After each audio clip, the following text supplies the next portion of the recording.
Well, that was a challenge. All right, let's see if they'll connect.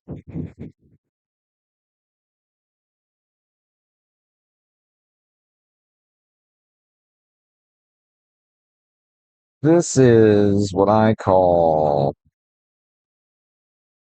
a car that Tier 1 put together to spite me.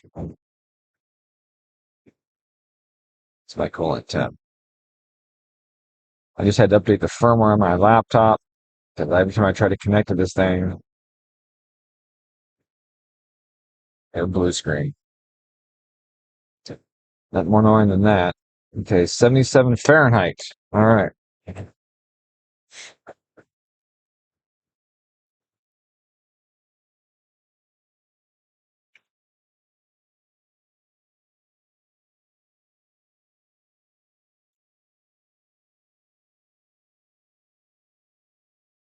We are above target idle, I'm thinking, because I'm seeing 40 degrees of timing.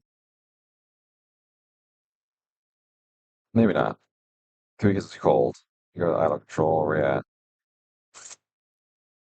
Idle target active. Okay. So we're at 27 degrees. It was the fuel or the ignition map that's 40. We're not using that table right now. We're using idle control. So we got idle control in here right now. Let me see. My audio looks like it's good. I'm just barely peaking the mic, so let me know if it's too much and the audio is bad. All right, so currently our idle position is 6.3. The base is 7.2, so we're a little bit above our base. Why is this doing that? Okay.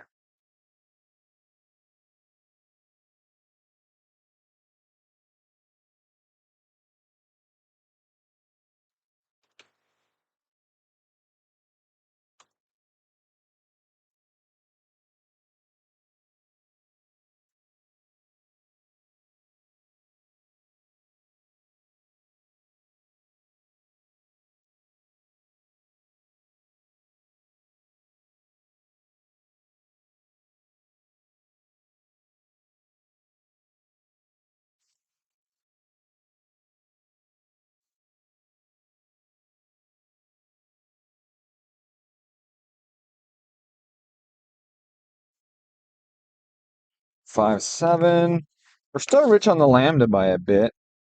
Let's go to fuel. Now, that being said, it is in warm-up enrichment, which is only 4% at this point because we're at 122 degrees. And we're on 1750s on pump gas, which is cancer. Um, so you hear it going pop, pop, pop, pop, pop, pop, pop, pop, pop, pop, pop, pop, misfire and stuff. Hopefully, that misfire is only because of the 1750s and not because they had an issue with the ABCS solenoid maxing the timing out on one cam and pushing valves into pistons or something. I don't know. I don't know if I push valves into pistons. I'm just saying, hopefully not. Uh, she's a pretty good misfire right there. Pretty angry. Okay, so I need to pull some fuel out right here. Bloop.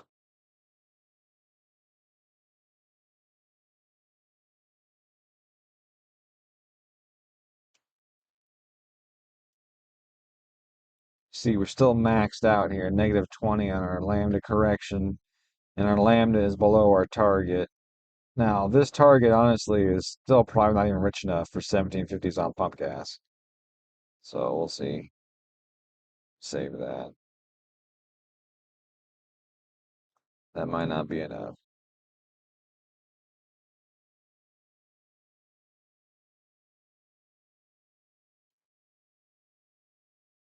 That actually is concerning right there. That's not a good sign. The battery voltage is only 12 and a half right now. That's a concern. Hopefully that's because the battery was really weak when I started it and not a sign that the alternator sucks. Oh, that's not good. Yeah, so we're not going to make power on this car today. That's not going to happen. Okay, so here's my high idle. Yeah, we are not going to make power on this car today. That is just no good. To only have 12 and a half volts, that is not going to be enough spark.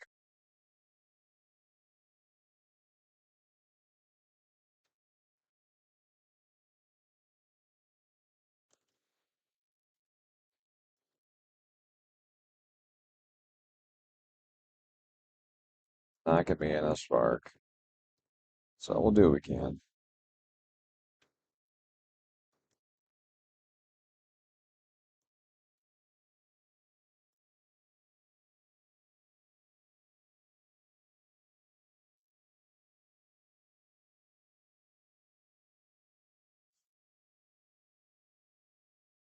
Let's hope that the alternator fucking recovers or something happens.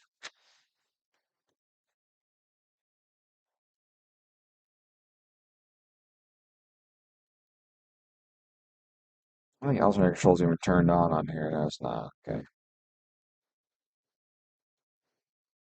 Alright. So I made it past my 30 seconds. I call this the fuckboy build. This is the fuckboy build. It's got all the fuckboy parts on it, unfortunately. I wish it had better parts on it, but it's got all the fuckboy shit. I'm glad that it's got 1750s. I'm glad that it's got a link. Those are very key to making it as run as you possibly can on and something like this. But it's just I think it's just a 2.5 with it's IEG long block ETS intercooler ETS turbo kit that's been slightly modified to fit the new Turbo Shark turbos. They're made by whatever the dude's name is that started Precision Turbo or some shit. Um, yeah, just those shit ass turbos that people are all fucking hard about because they're new, they got billet wheels and shit, but I don't anticipate it going well. Just because I don't think those turbos are any good. I could be wrong. I could be wrong. This thing might fucking crank. We'll see. It's laggy as shit, I know that much. Holy crap, it's so bad. Like it is super laggy. On the break-in tune, it made like 200 and something wheel horsepower at full throttle at 5,500 RPM.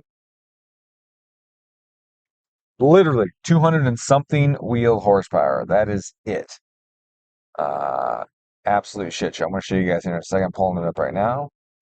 Hooking up the NVS to my laptop, and I will show you guys just how fucking bad it is.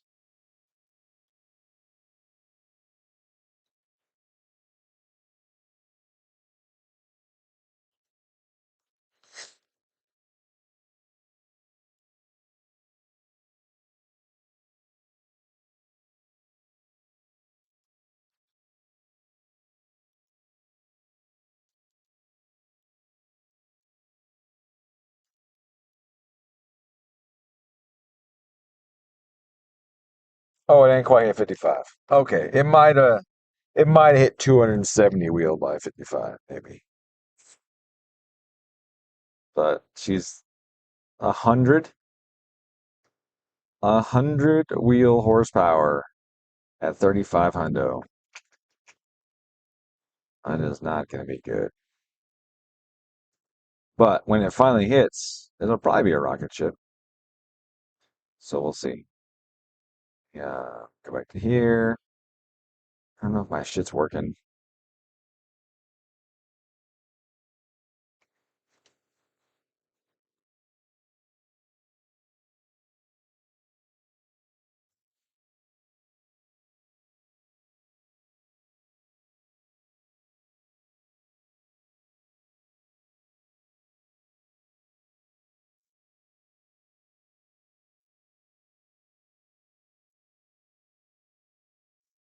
Oh,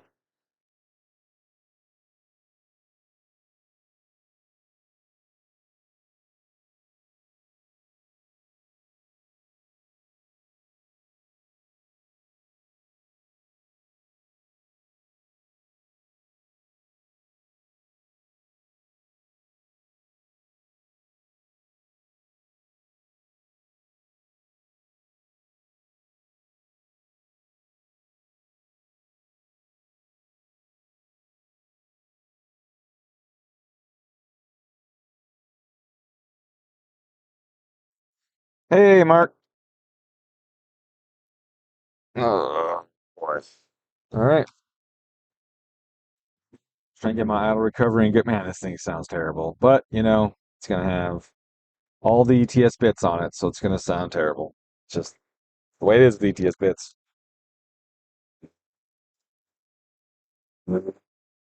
See if it spools faster now.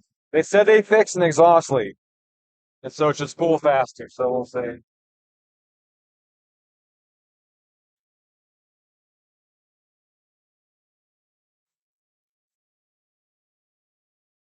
I forgot to set the tach, so that's why the RPM's off, and they fixed that.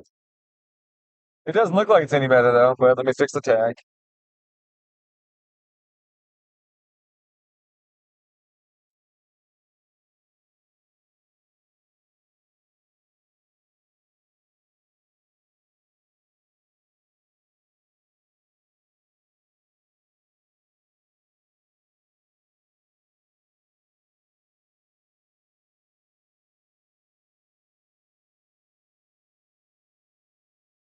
Try again.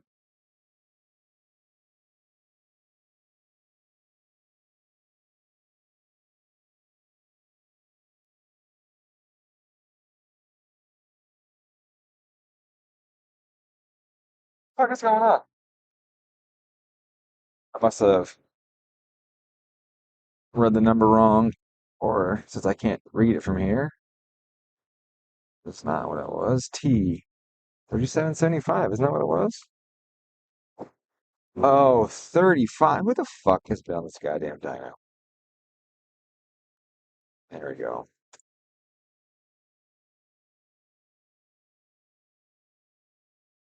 You know, one of the downsides of saying that I'm not going to tune factory ECUs anymore is Tier 1 had to get another person to do it, which means someone's fucking with my dyno settings all the time, so I got to come in and fix it. All right, let's kill this rev limiter so we don't got to worry about that anymore. And then that's not bad. We want RPM limit. RPM limit. Oh, we're hitting 57. Oh, wow, that is bad. That's like nothing. Okay, so we'll set 8200 for the RPM limit on this. I'll close that. Now I'll go to map limit. I'll make it, right now it's only like 13 pounds. So we'll make it 20.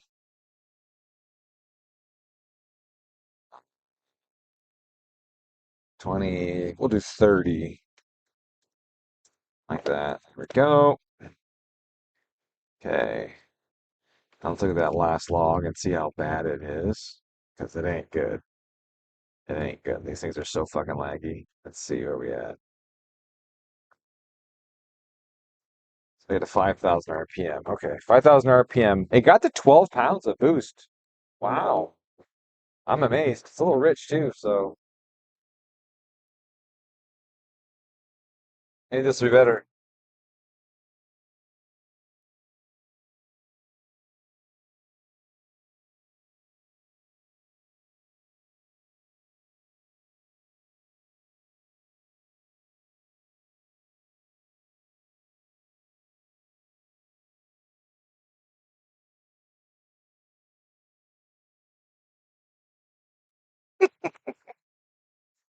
Oh boy.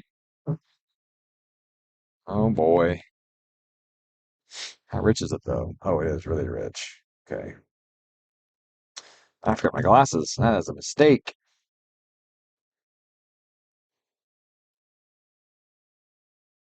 Ah, she is rich as fuck.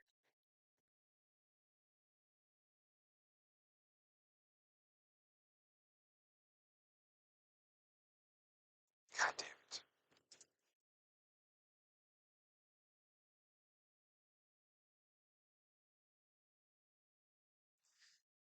Hmm. All right.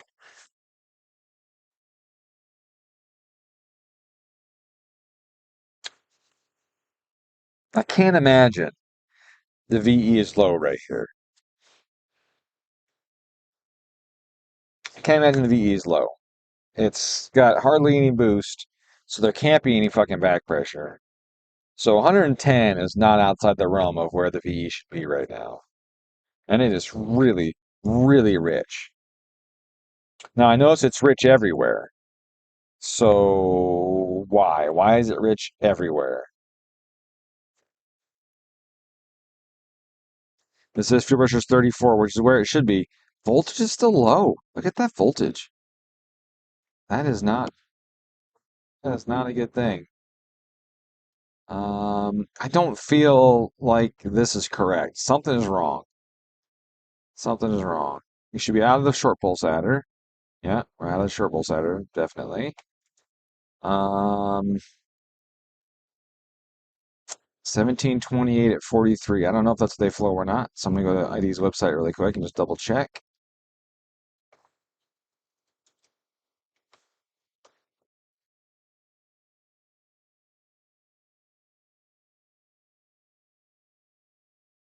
That seems right. I seem to recall putting that in on my Mtron guys. So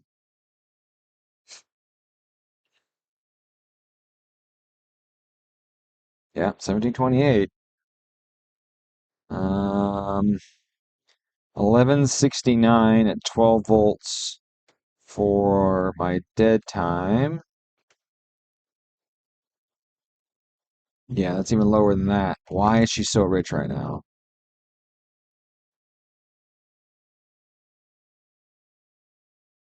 Fuel pressure sensors installed. Density is, that's even high. That's even a high value. And that high of a value should lean it out. And it's not, it's rich. That's right, that's right. Hmm, why are we so rich? Let's check our multi-fuel settings. Maybe it's used up something there.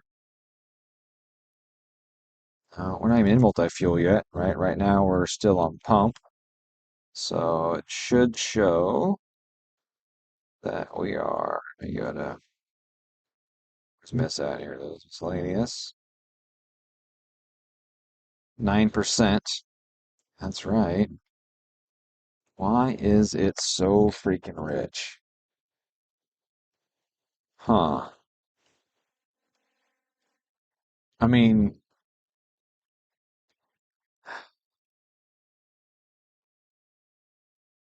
that is just really, really rich. The VE would have to be so bad right there to make it be that rich. That's way worse than I could imagine it should be. Cam timing there is still 15. If anything, that's low because there's going to be no back pressure right there. If anything, it might need more cam timing right there, which would bump the VE up a little bit too. But still, like, even at 15 in this range, it should be okay. Like, I should have more VE. So, well, let's just do this.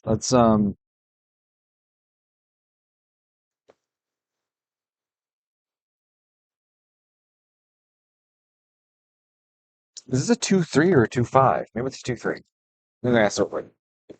Sounds like it might be 2.3.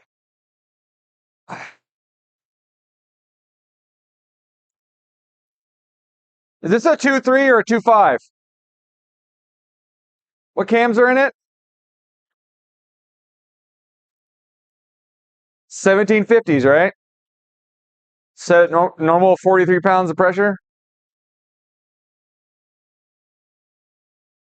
The pressure sensor says it is, so it's just rich as balls, and I can't find a setting that would make it rich as balls.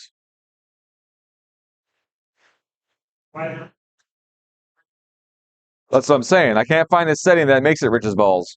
So I'm trying to figure out why. No, I mean it shouldn't be. That's the thing, right? Like there's values that you would expect at certain load cells, and it's like within a few percent of what I would expect.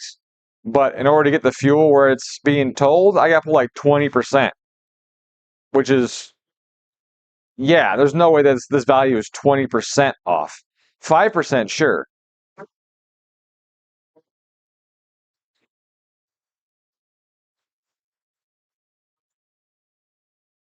No, no, that's not a thing. Hmm.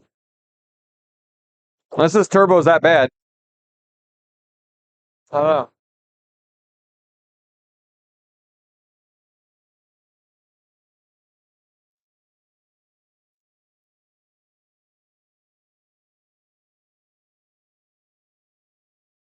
Maybe these exhaust cams are not the right place. All right, well,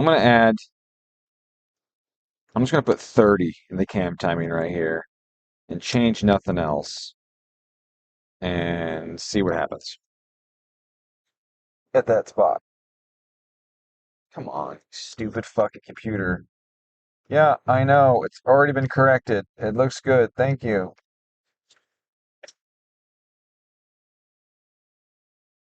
Turn the headlights off. See how much battery voltage I need.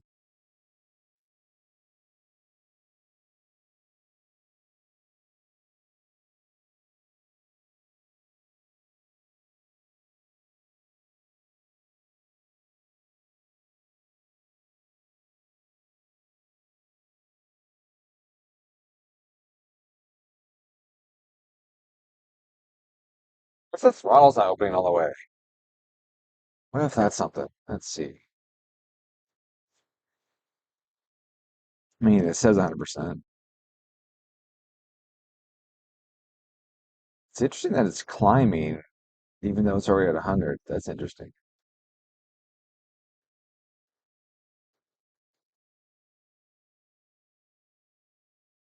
It's like a logging. Still maxed out. Fuel. Uh, you got even worse, which I would expect. Like, it should get worse up there with that much freaking timing. Okay.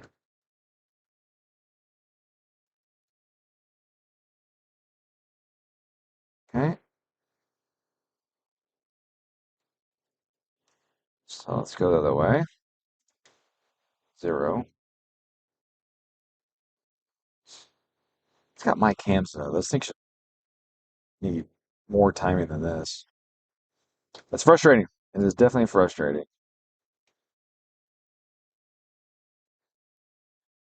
The fuel lines making it fucking get more fuel. Shut the fuck up. You should know better than that by now. Fuel lines making it get more fuel. Jesus fuck. And then when I say that's not a thing, give me a dirty look. Like, that's not a fucking thing, dude.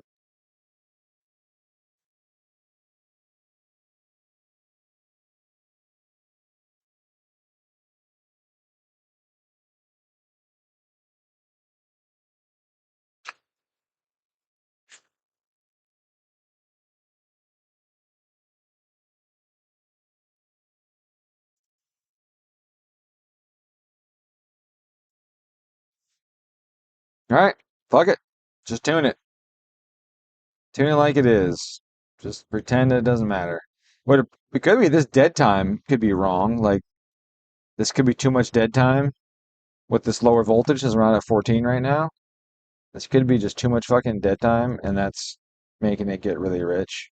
And that, you know, the injectors that you get from ID, for example, their data, like I've said many times, is the best data you can get, but it's still a range. It's still a starting point. There's going to be some small, how much did that go down? Oh, a lot. Some small range that it's going to behave in, right? Like it's not exactly the same. It's not, you can't make them all exactly the same, which is why they do their match in the first place. All their injectors are matched to each other. So there's a band, a manufacturing acceptable margin, and all the injectors fall in that. And then from there, they go even closer by matching all of them to each other. So there's going to be some wiggle room in some of these values. Um, the short pulse adder, there's definitely some wiggle room in those values, but we're outside of that, when we get to this spot. So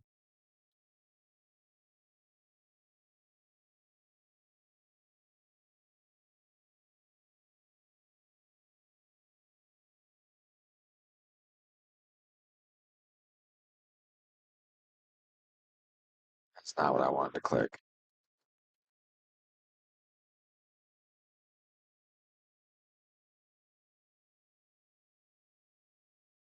It's right there.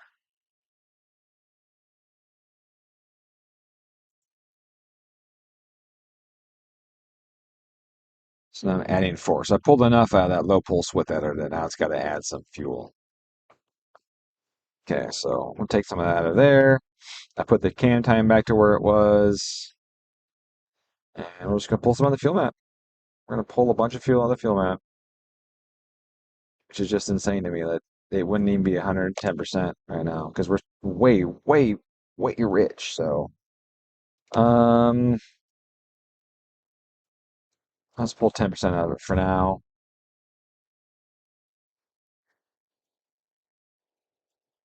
It just blows my mind that the setup could be possibly that inefficient that we're dealing with an engine that never goes above 100% fucking VE. That's uh, that's a shame if that's the case. All right, let's start with that. It's not perfect. Some big block tuning going on right there.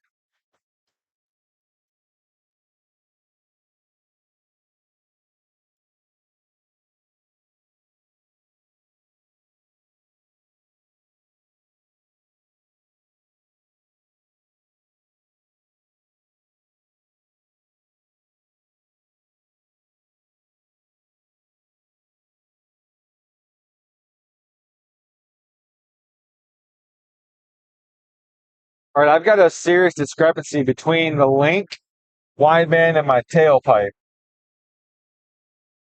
Serious discrepancy.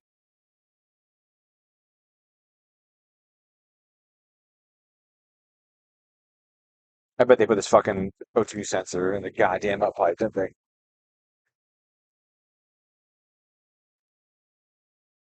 No, no, it's not.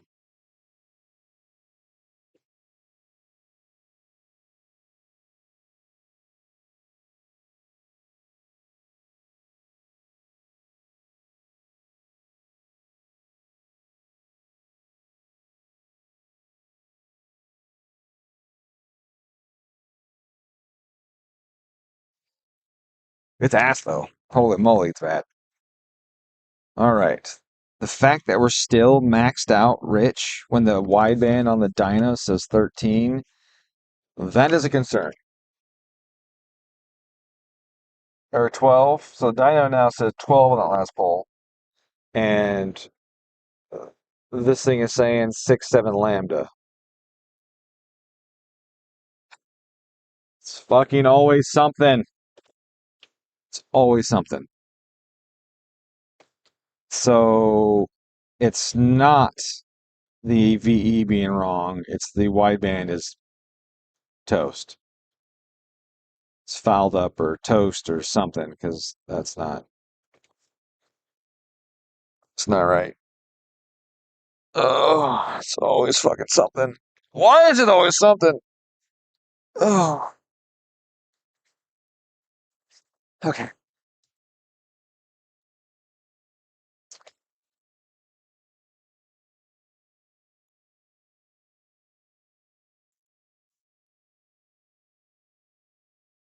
Yeah, but this is the sensor that came with the link. So it's brand new link, brand new cane lambda, all that shit, right? Like it's it's new one in the box. Um, rings going off. There's my wife's butt.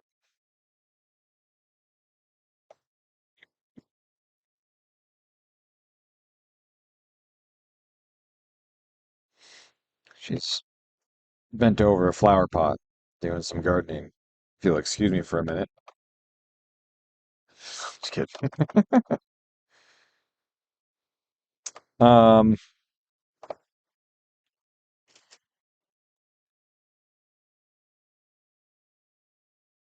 coulda. Yeah.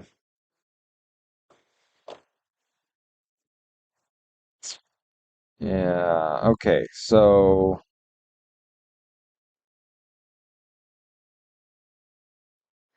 of course, there's no horn in this fucking car. All right. Well, I'm gonna put fuel back in it. I'm just gonna not use the link sensor until it starts tracking, because obviously my old fuel map was closer because they went from 11 to 12. Because the previous run it said 11 to 1 or what? No, 11.5 to 1, and then dipped down to 10.5 at the very top. But I messed with the cam time in there, so it was really 11s. So it's basically where I thought it should be. Then I leaned it out a bunch. Now it says it's 12. So the question is, which one of these sensors is right? Well, the one that's on the wideband on the dyno matches what I think we should be getting out of the engine. So I'm going to go with that. Um, and we're going to put that back in here.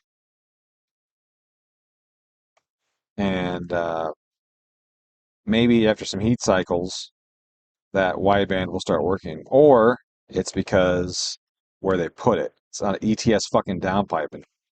I'm telling you, ETS shit is so overrated. I can't even fucking handle it. Uh, and the sensor's in a really weird spot. It's at the top of the pipe, but it's like a sharp bend, really close to the turbo.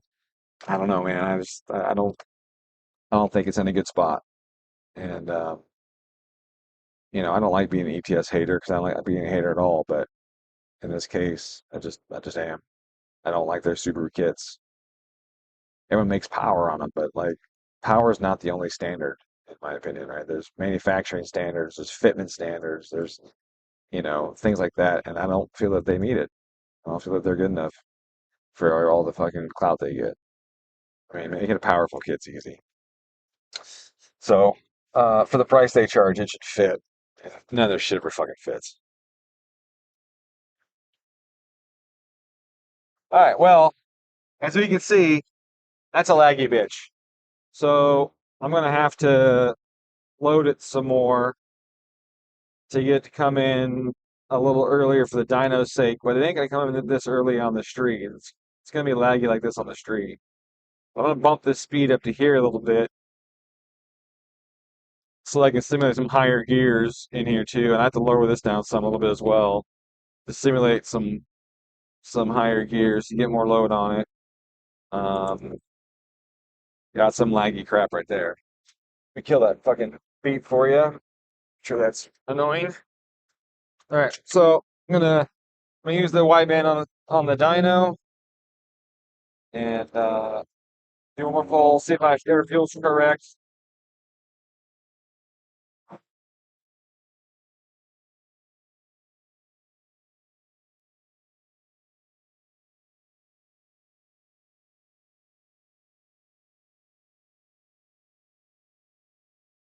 Oh yeah, see the sensor fail lean right here.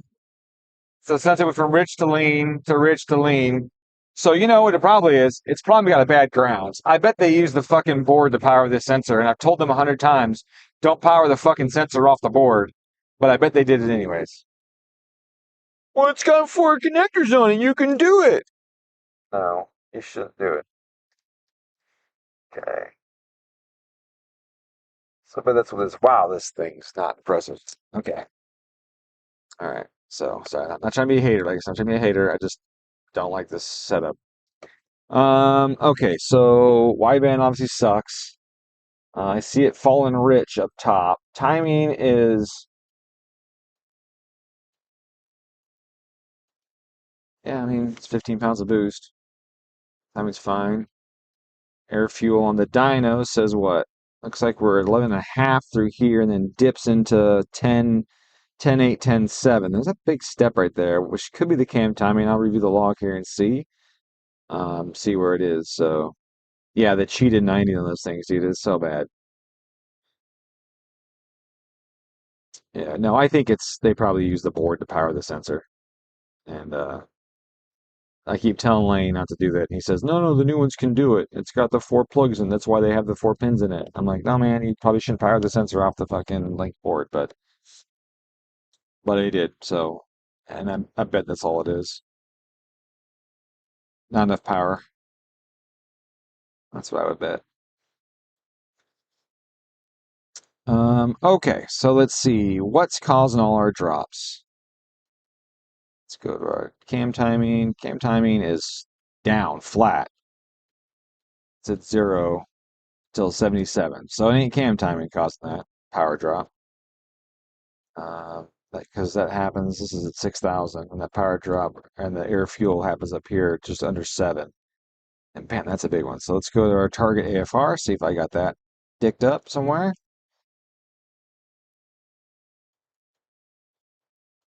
Uh, AFR target 7777. No, it's definitely not doing that. Oh, unless it's off the end to the right here. I mean, it's supposed to linearly interpolate, and this is all linear section. I don't even need all these breakpoints, right? Because they're all the same. So it should interpolate linearly.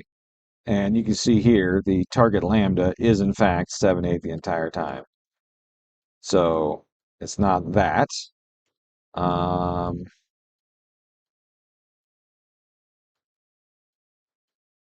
see lambda error up top there. Yeah, we know that, right? We know that. We know it's fucked up. But what's causing the big dip? Okay, so let's look at our VE. Maybe I just have the VE table's not good enough, which just started, so absolutely possible. 7, 7. I mean, it doesn't drop fast enough, but it doesn't seem like I have a step going in. So that seems weird. That doesn't seem like it should just like that. Let's check our temperature approximation. Maybe there's a spot in here. That's a linear interpolation, so that should just be a steady decline. That shouldn't be any hard steps there. Um, I'm just not finding anything else that's a hard step like that. Unless that's just a little bit of an effect from the gate closing. A little bit. It's not closing though. It's open.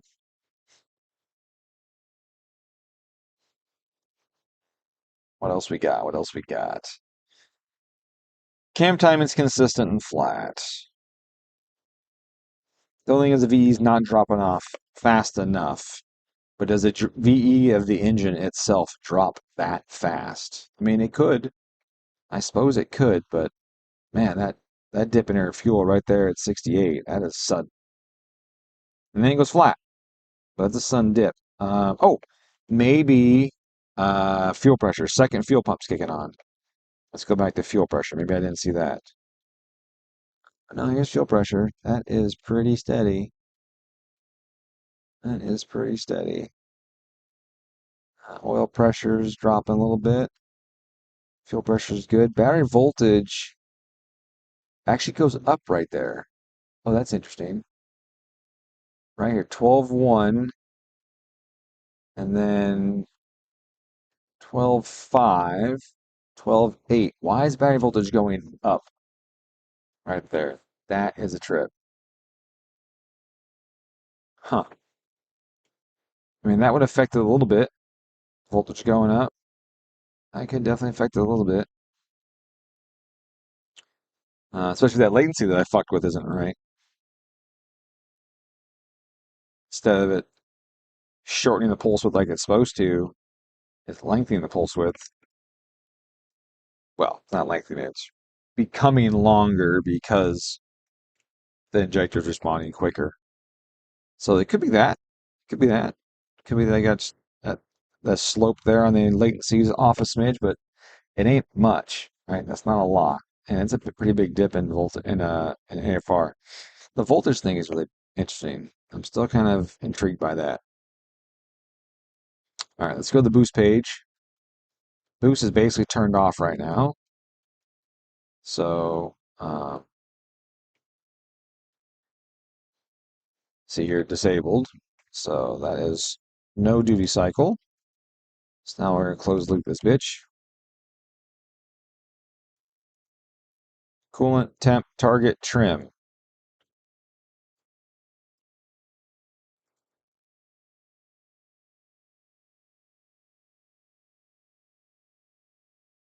I don't want these guys boosting this shit. It's fucking engine's still cold. Alright. Boost target 1. Alright, let's set the sucker. Let's just go right for 20 pounds at this point. And this is absolute, right? So 20 plus 14, 34. Uh, there's some taper in there, right there. We're not going to hit it at 4,000, so I don't want to cause a bunch of integral windup by having this higher than target. I've already got that issue a little bit because it is so damn laggy. There's already some integral windup that's going to happen. Okay, max DC clamp. We're going to go with 95, and we'll set our stage 1 duty at 95. These are small. That derivative's a little high. Integral 10%. Okay, that might chatter a smidge at us. We'll see in a second. Um, so 20 pounds on, this is the map we're going to be on because we're on pump gas right now. In fact, I'm just going to take this here and just copy it over to this one, just because we're going to go higher with ethanol. So when that time comes, we'll get there, but might as well go up with it together. All right. And we're going to see how she does. I'm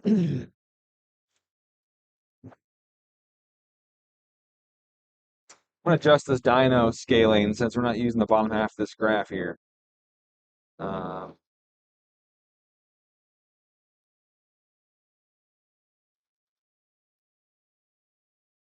we'll do that. That should make it a little better.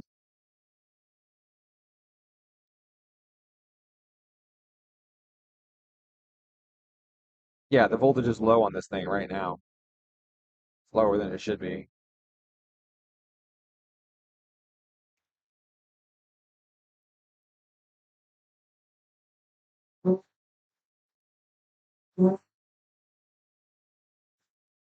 Clutch is nice.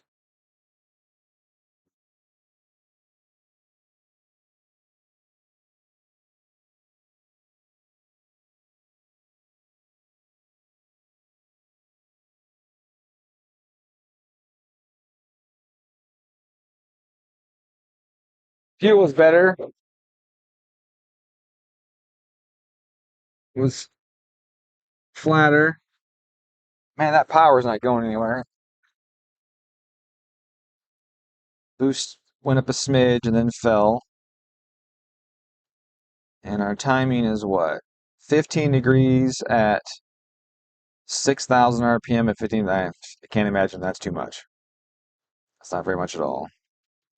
But so we're on pump gas. Let's go to the NOx system and see if I need how much this is even turned on. I don't know. Okay, there's our pole. Yeah, it's turned on. What is this guy? That's okay. In the middle of the pole? The middle of the pole. Okay, see these increases. So these increases are from changes in load or TPS or something, but since TPS was flat, unless the signal's jittering some, what it's doing is it's causing quick changes in the threshold based on transients. Now, right here, I mean, that sure looks like it's loud all of a sudden. Uh, and so that point right there looks like it's loud. Looks like it's knocking right there. So let's take a peek. It's rich here. It's right when the boost came in, and it's rich at this sensor, but is it rich on the dyno? Boost came in. It is pretty rich on the dyno, but it doesn't like it. It doesn't like it. It obviously wants less timing than that, and that's no time. It's only 15 degrees. At 6,000 RPM. That is not much timing at all. All right. Well, let's pull some out. Um, oh, it's fuel. Oh, I went to fuel. Silly.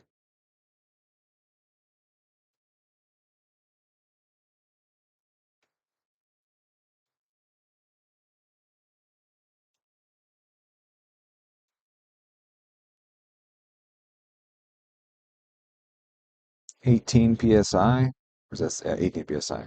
Okay, I think I said 15, but 18. But man, that's still nothing at 4 on a wheel. Makes you wonder if there's a slight trigger trigger issue, like it's off a tiny bit because that's not a lot of timing.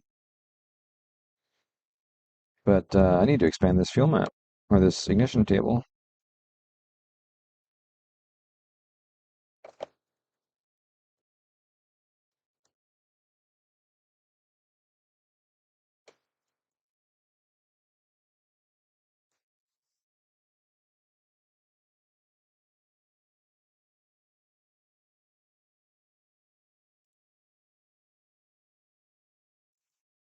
That's why the power stopped going up too. The timing went flat because I didn't raise this table up.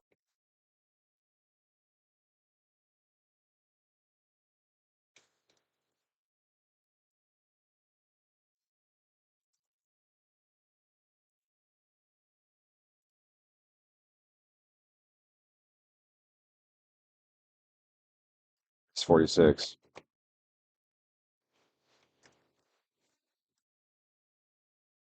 Might need to add more later. We'll see how high we crank this thing up.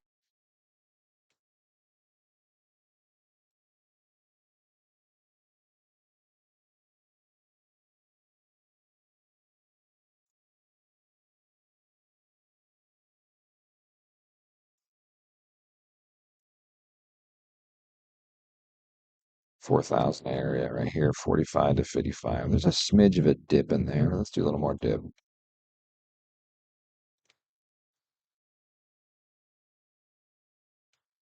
I gotta mute my fucking ring. That shit just keeps dinging on my wrist and my phone.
It's not going back to the table.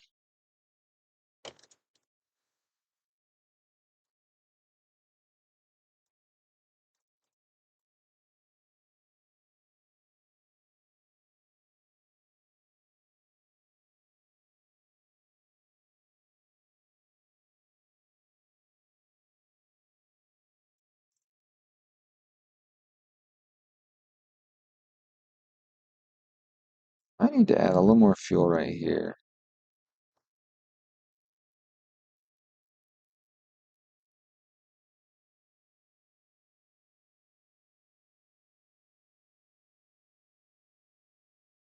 11.4 is my target, so I definitely need to richen it up on my fuel table.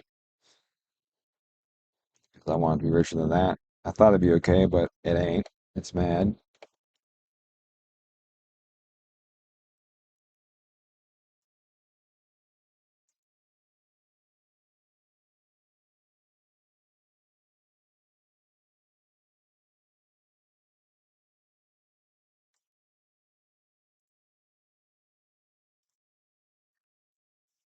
Sure.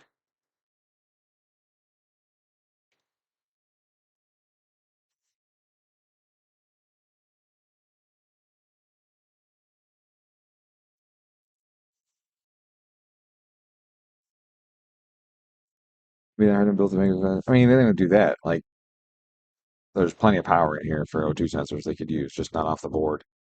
I mean, and I'm throwing shade right now only because I've told them so many times not to do it.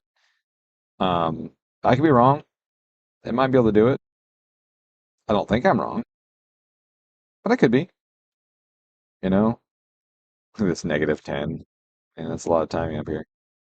It's a lot of boost, so I'll be tweaking that later. But obviously, I don't need that curve down here. But this region, this is the never attain region anyway. So like, what's the point? Um, really, at some point, you gotta flatline it with these things. Like, you don't just keep going. Okay, I have no control over the table now. You don't just keep going down with it. Really, with these, there's going to be a lower limit where it just finally says, I can't combust. Oops.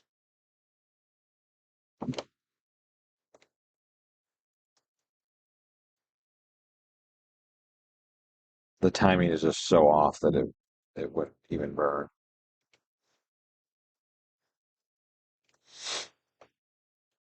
Of course, it's not going to work.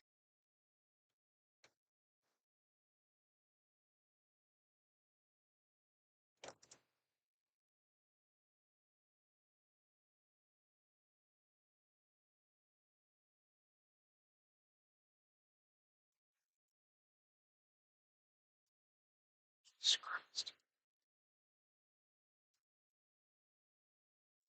Come on, let's go. What the hell's going on here? There it goes. All right, I want to tweak that knock system a bit because those transients that are happening through the pole when everything is pretty static, right here, for example, my foot's not moving. So that means that it's seeing a change in map, most likely. If you look here at the knock settings, let's go knock control. You have these delta settings, right? And these delta settings add to the threshold based on the delta. Now, the throttle should not be 30 because it's my foot's in it. The map, though, 10 kPa in 100 milliseconds. That could be just signal jitter. RPM delta, 800 RPM a second. We are not above that, right?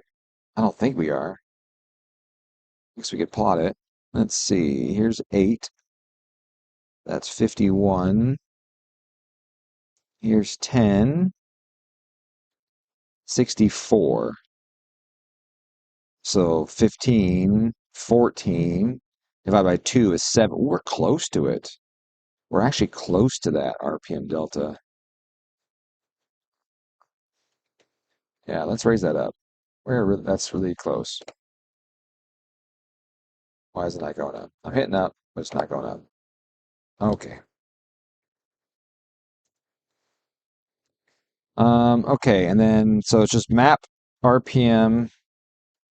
This is the gain based on that, and then here's the delta for RPM delta. Like I said, we were close to map. I don't think we're close to, unless it's jittering, like I said. Here the boost is coming in, so I can see us beating that as the boost comes flying in. Um, let's add a little bit to that. I want to minimize that going up unnecessarily, right? Because yeah, it made noise there, and I would rather it caught it earlier than later. Okay, and now I need to enable the timing pull on it. Uh, yeah, change the frequency. It's actually in the wrong spot, so that could be detecting all kinds of things. Tune for 50. It's kind of wide. What is going on here? Okay, my computer's fucking up here.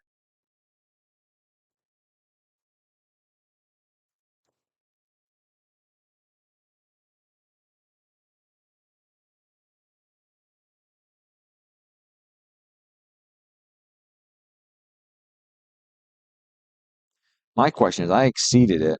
Why didn't it pull any? It doesn't show that it pulled any timing.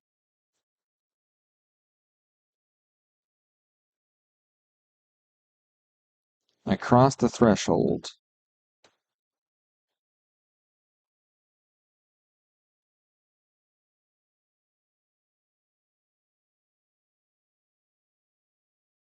Here it is.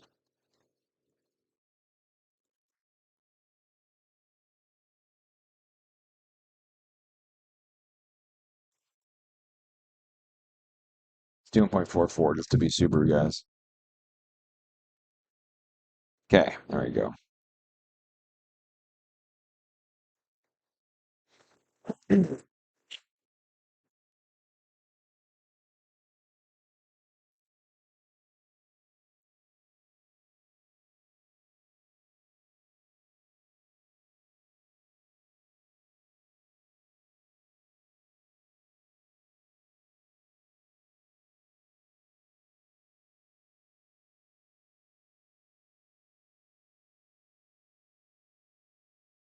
Okay, so we're seeing that the boost went poop and RPM went poop, and we just cleared that uh, trigger to raise the threshold. Um, And then this one's still in the top end. I'm guessing this one's probably RPM again as well. I'll have to see. This is quieter. See, that's quieter. So that's good. That's all quieter. What's it look like? Still flat though. That horsepower is still flat, and that AFR is still dropping suddenly.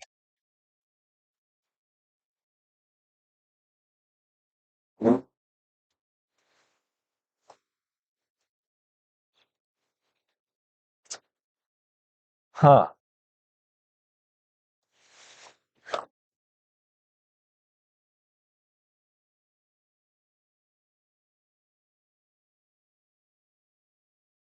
All right, what the fuck? I hit mute.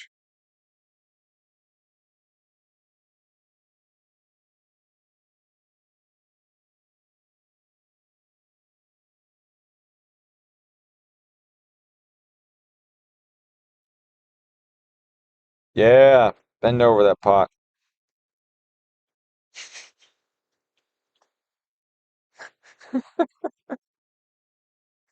I love you, Annie.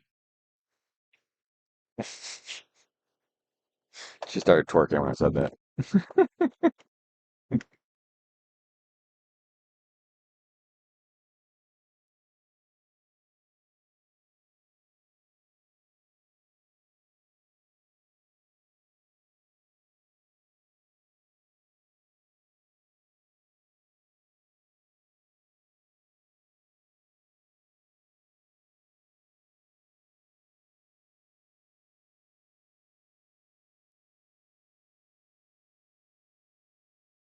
Voltage is higher now.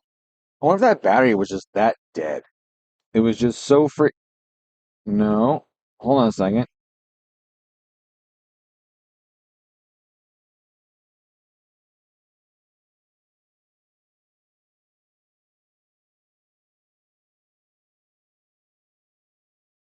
Yeah. Yeah, that voltage is higher now. That battery could have just been so dead. Or that O2 sensor is pulling the freaking current down, pulling the voltage down on the board, pulling the board voltage down as they're trying to supply it. I'm gonna plug it. Let's see what happens.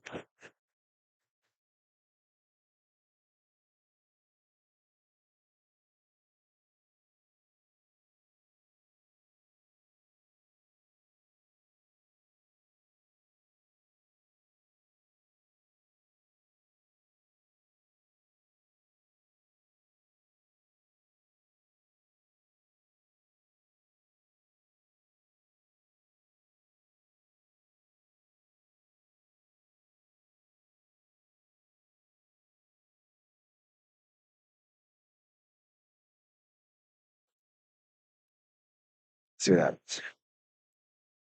Plug that sensor. See how that affects the log.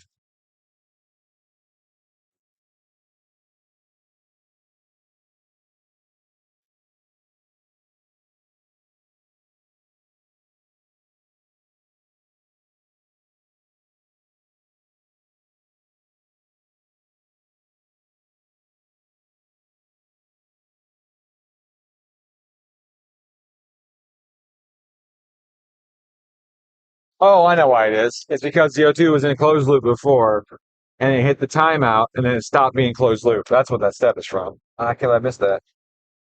But unplugging it fixed the step, not because the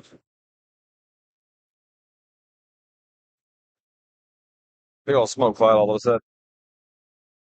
Yeah, so the O2 sensor went open loop before it was closed loop, and then when it says sensor would error out, it would get 5% fuel back in. That's that step. I just fucking missed it because I'm stupid. All right, that makes sense. Okay, so that explains that. So really, that's not bad. The power's balls. I mean, power's ass.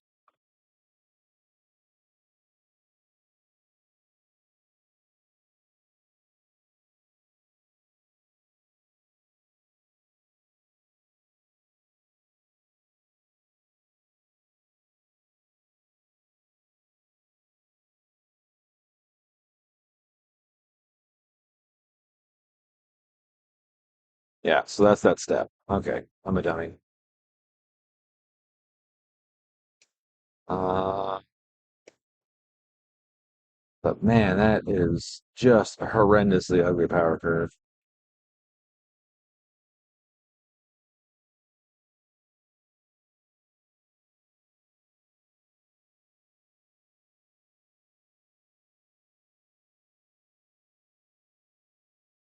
Same level of noise. No timing poles. Happy with that. Sure. Okay, that's good.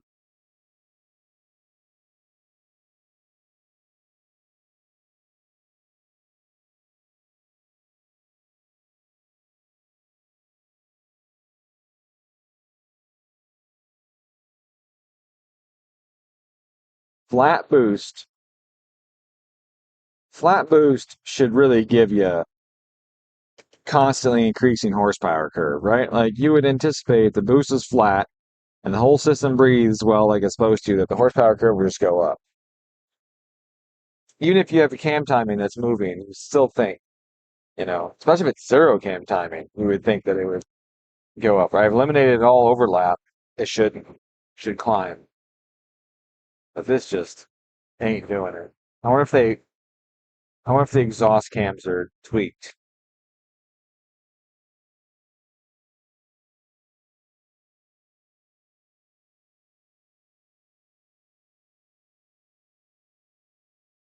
If that's just shit. I mean, I could add timing to it up top. Could just be that the timing's conservative.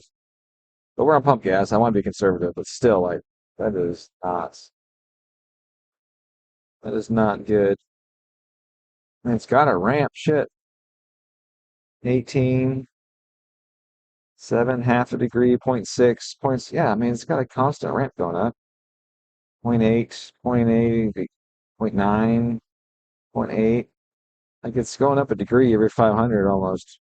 Under a degree every 500, but still it's going up. Like that is a bit of a ramp. Now, it's pretty low overall right there. And I can, since the load is shorter here, do a little bit of this. And the load is shorter. What the hell does that fucking mean? Since the load is reduced in here and I have it set so conservative up here. Load is shorter. What the fuck? Get a little more oomph up there at this low boost level. Throw some more timing at it, and then as the boost level climbs up, start to pull some out of it for safety's sake and for what it needs. Um, but man, that is really shitty.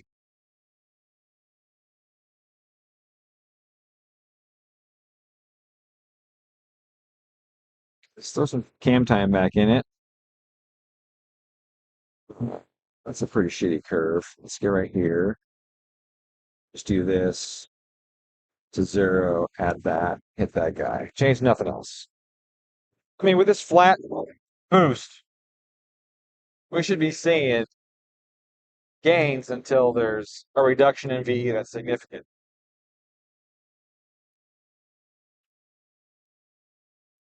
I just don't think there should be a regression to VE that's that significant right here.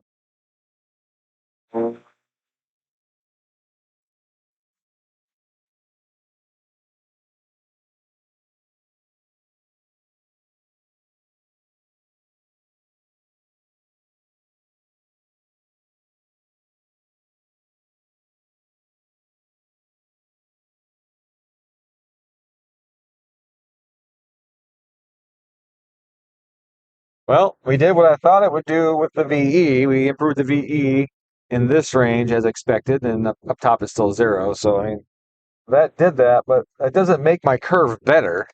If anything, it makes the curve worse, right? Like it's even flatter now. That sucks. I need more fuel here. That's fine. But, man, that is just not impressive. That's not fucking impressive.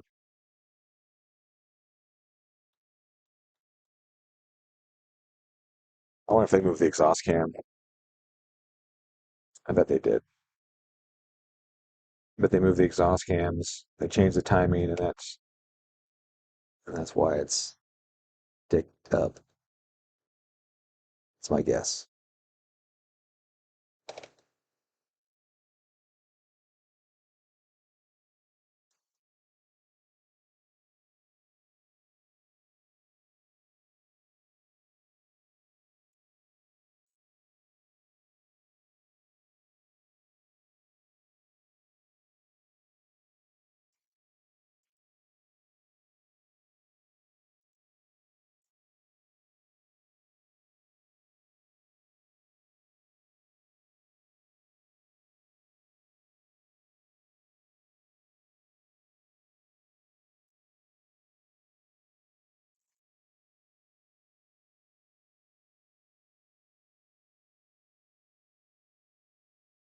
Just need to crank it up. Let's see if the knock was still quiet. No, it didn't like that. At that spot, we're saying to add some fuel. You got noisy there. Cylinder 4, but the rest of the pull is fine. So where I added the timing and it leaned out, so I got to add fuel.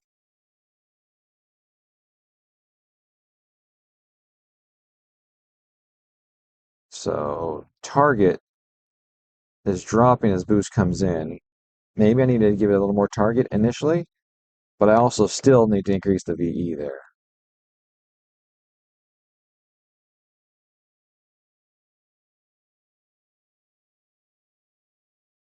So here, I see I am in that 1.8, 110 range. Okay, I'm happy with that. I expect that to be the case.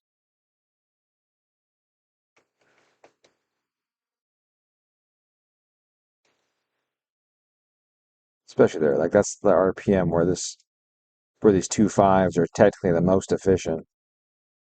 They're not made for top end horsepower. They don't flow up here. They're better in that 45 to 55 range. That's where the 2.5s, like everything is just matched. So that makes sense. Let's go over a target. 7.8. That says 7.6. I can't read it. My balls don't work. 7.8. Okay, let's make it richer. So we're going to add fuel sooner.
All right.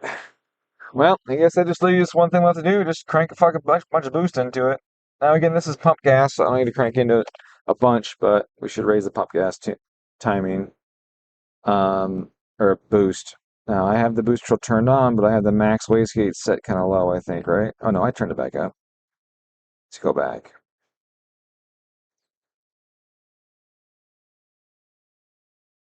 2513, turbo between. Yep, all that's true.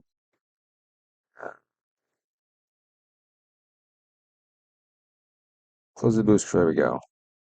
So our duty cycle is 5%. Okay, I thought I raised that. Thought I raised that high end.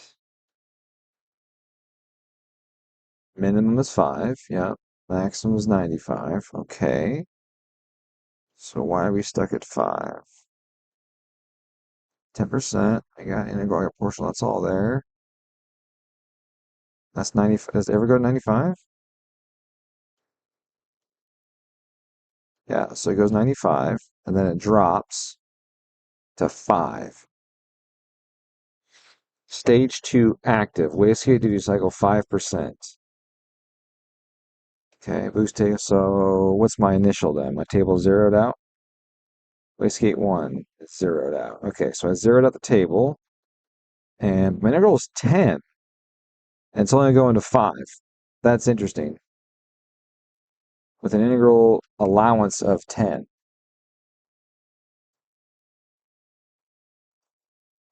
Weird. All right, whatever. 20 it is. 20 is a new limit. Set at 20, and then we'll build that map out later. I don't need to do it right now. Patient. Max. 95. Yep. Stage 1, 95. Yep. Minimum 5. Yep. Yeah, all that stuff is there. That's fine. Of course, it's plus minus. That's plus minus 10 is what it's supposed to be. Okay, table ratio is here. So we're definitely there. Gear, 5% there. ID target. Okay, that's a boost to it.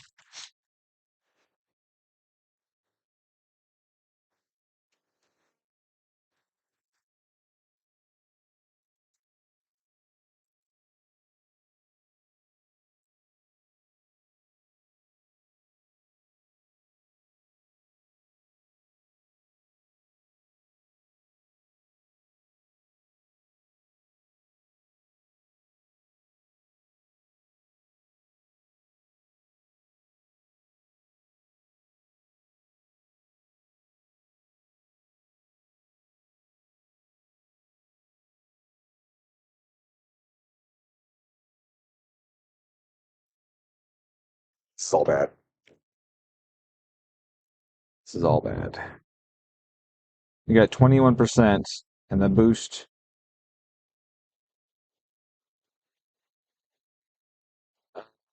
Doesn't look like it went up.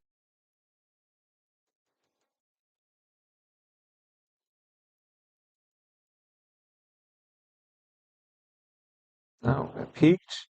It's the exact same.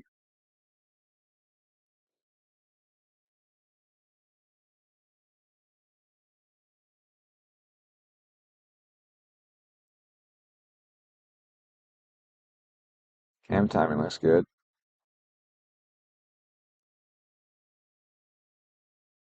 Knock looks fine. It's happy with the changes I made there.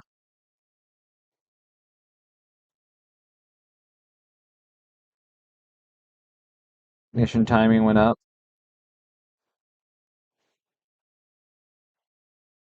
That's odd.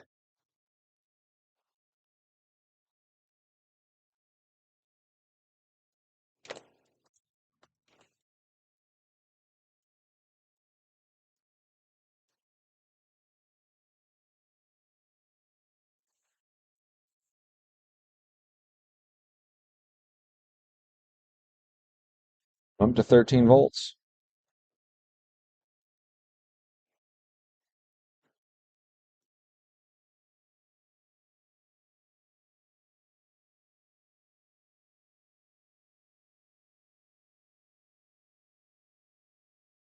Timing didn't do shit. What the fuck's with that fuel though? What is that?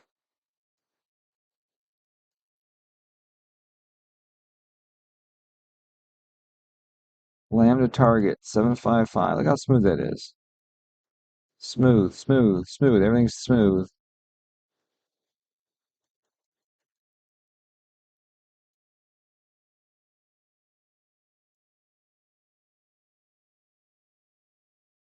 That's the end of it. That's low. That's fine. Everything's good. Everything looks like it should be running great, but it ain't. I wonder if the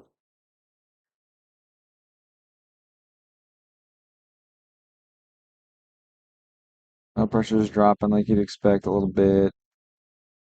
Tire voltage is better than it's been the entire time so far. Fuel pressure is holding steady. Lambda target is fine. Timing looks good. Boost ain't doing shit though.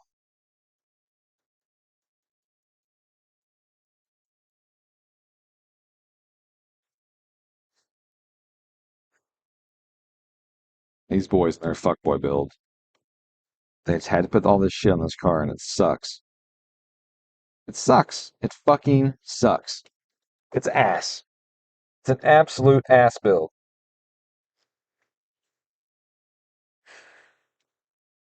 But I'm just old and grumpy. I'm a dick. Oh, we want to do this. This will be faster, be better. Blah blah blah. Oh, no, it ain't. It definitely fucking ain't.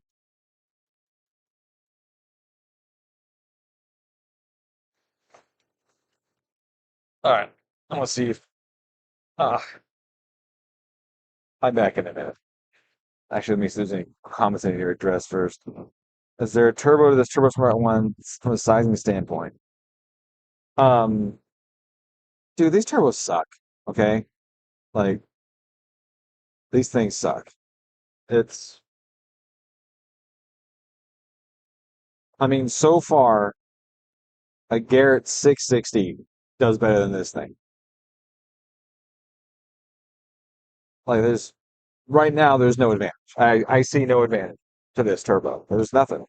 There's this whole build with the shitty ETS stuff and the shitty fucking Turbosmart Turbo, and then it's on a stock intake manifold. So I mean, if you put this huge turbo on it and you're gonna make power, you should have a not stock intake manifold. The only thing that's good in this engine is it's got my cams in it. That's it. Everything else sucks. This build sucks. But it's all the name brand parts, right? It is the fuckboy build. But this is exactly why you see these cars online with these super narrow power bands that are super peaky, and the dyno says 800, but then it goes and runs an 11, and you're like, it only takes 400 something horsepower in 11 seconds. Like, what's going on, right? Like, this is just this is shit. Like, I 100% expected it to be shit, and like I said, they built this car just to spite me, and yeah. So, what else can I do? Boost control's got to get fixed. Obviously, that's not working. And oh, oh yeah, yeah, yeah, yeah, yeah, yeah. Let's this thing.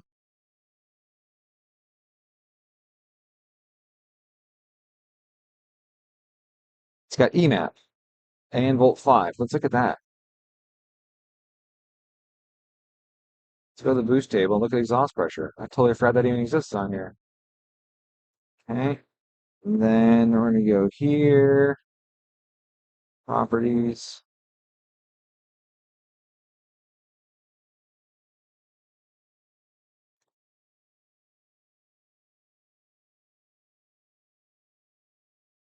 I don't want the volts though. I want the pressure.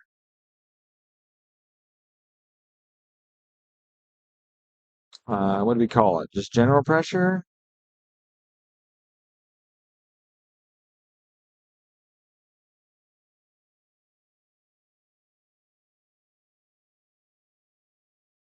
There it is.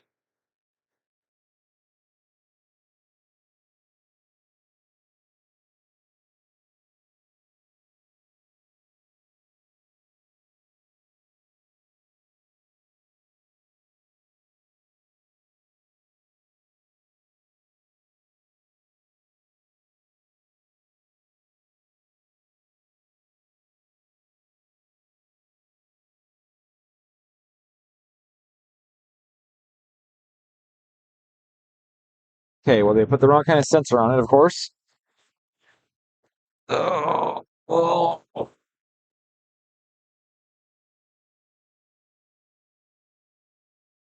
So exhaust pressure is still less, but look at that. So the gate pops open and vents off all the pressure. It's interesting. I wonder why the gate's popping open like that. I mean, I know that this is because it's at 90, right? And then it goes down to 20. But still at 20, like it should be the gate should be targeting more boost than that if it's working correctly. So yeah, EMAP's not that bad. 10 psi above atmospheric, which is a little bit below. Man, that pisses me off. They put a PSI sensor on there, a sealed sensor, not a fucking absolute sensor. I mean, I can lie to it. Let's lie to it. Can I lie to it? No, I don't think I can lie to it because it's not a map. So, okay, unless I calibrated it wrong. Let's look at the table for that one. What's it on? Where'd it go? Input pin, volt 5, analog, error low. It's 100 psi Honeywell. Right, because it's not. Okay, it's not an absolute sensor. Unless it is, and they just didn't tell me, and it's got the wrong calibration. I'll figure that out. I'll look at it in a second. I think I can see it on the left side. All right. And I'm sorry that I'm so much a hater today. I'm not trying to be that way. I'm not trying to be so negative. It's just that it seems like there's always fucking something going on. And in almost every case, it's something I told them not to do or wasn't going to work. And they insist on doing it anyways. So, yeah.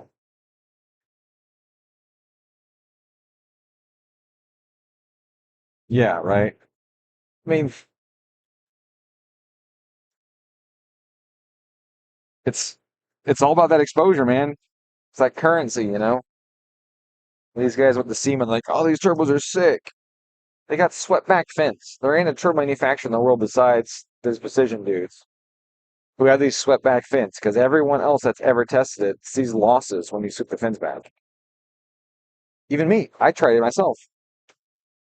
I did a set of fins for an AC. I 3D printed these fans for an air conditioner system for the evacuation fan for an HVAC system, and I did all these different fan shapes, and I did a swept back fan fin like that, and it couldn't even generate enough pressure to trip the freaking pressure switch, and it had higher RPM, right?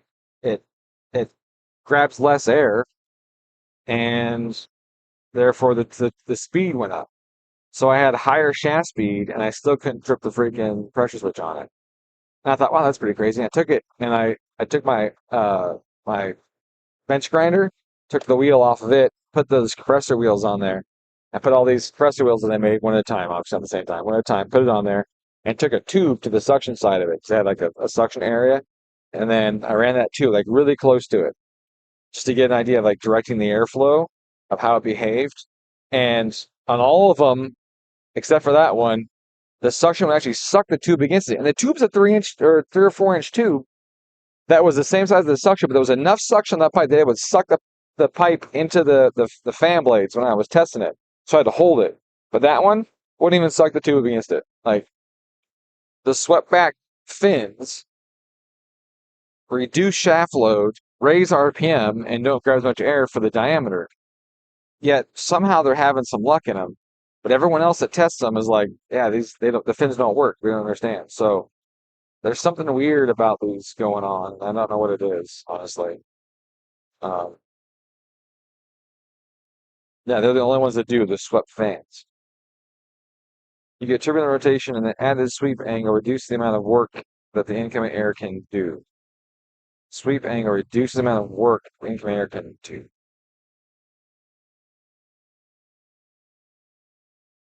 Well, the air's not doing any work. Do you mean that the compressor can do on the work compressor can do on the air? The incoming air is not doing work, right? It's being pumped. The compressor does the work.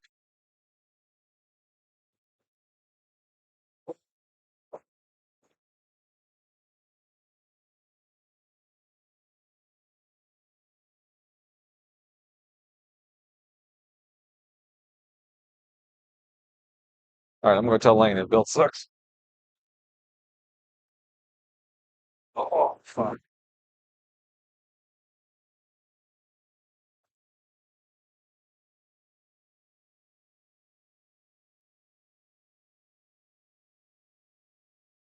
That dude. This build is trash.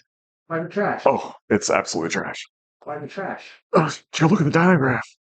It's garbage, dude. For all the reasons I said to be garbage. Well, you're just telling me things, telling me actual things. All right, all right. How about this? Everything I said that was going to happen has happened.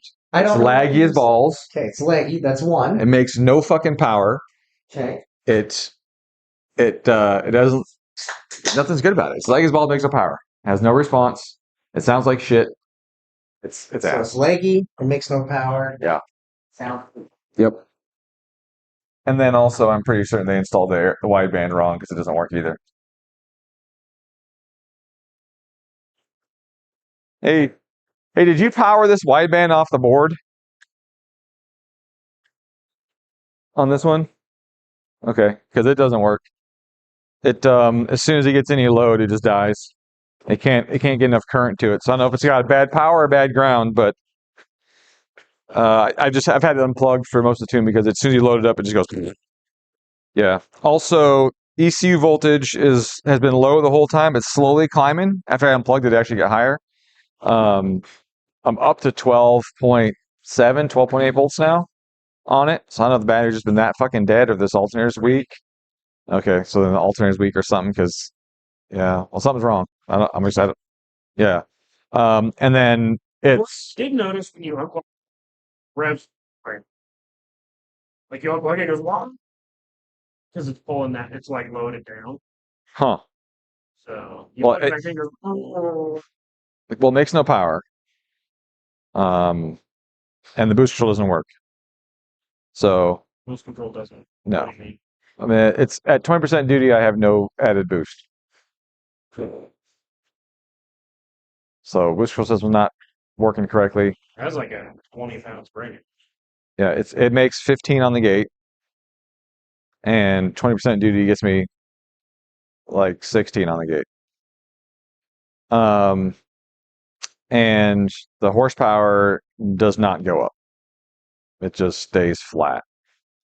Um, like as RPMs go up, it's on its face the whole time. Um, and obviously it's laggy as balls. It gets to like 6,000 RPM or 5,500 or so. I'm just hitting like 16 pounds of boost. It definitely wasn't doing that on the street yesterday. Well, I mean, I didn't.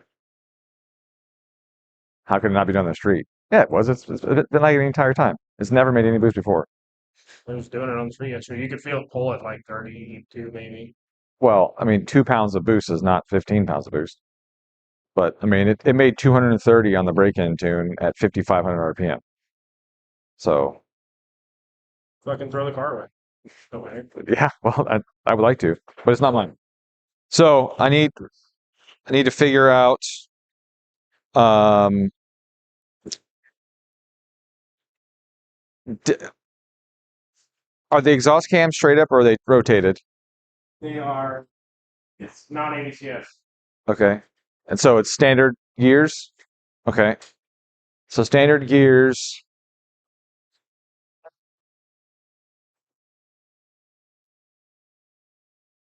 I do solid. Okay. And then what's the gate on it? It's a 44. Okay. And then what solenoid is it? What? Boost control solenoid? Okay. The EMAP sensor, is that atmospheric or a sealed like fluid pressure one? The one for the exhaust pressure. Is that a map sensor or It's a gauge. Okay. So we're seeing it's only hitting 10 pounds of in the exhaust manifold.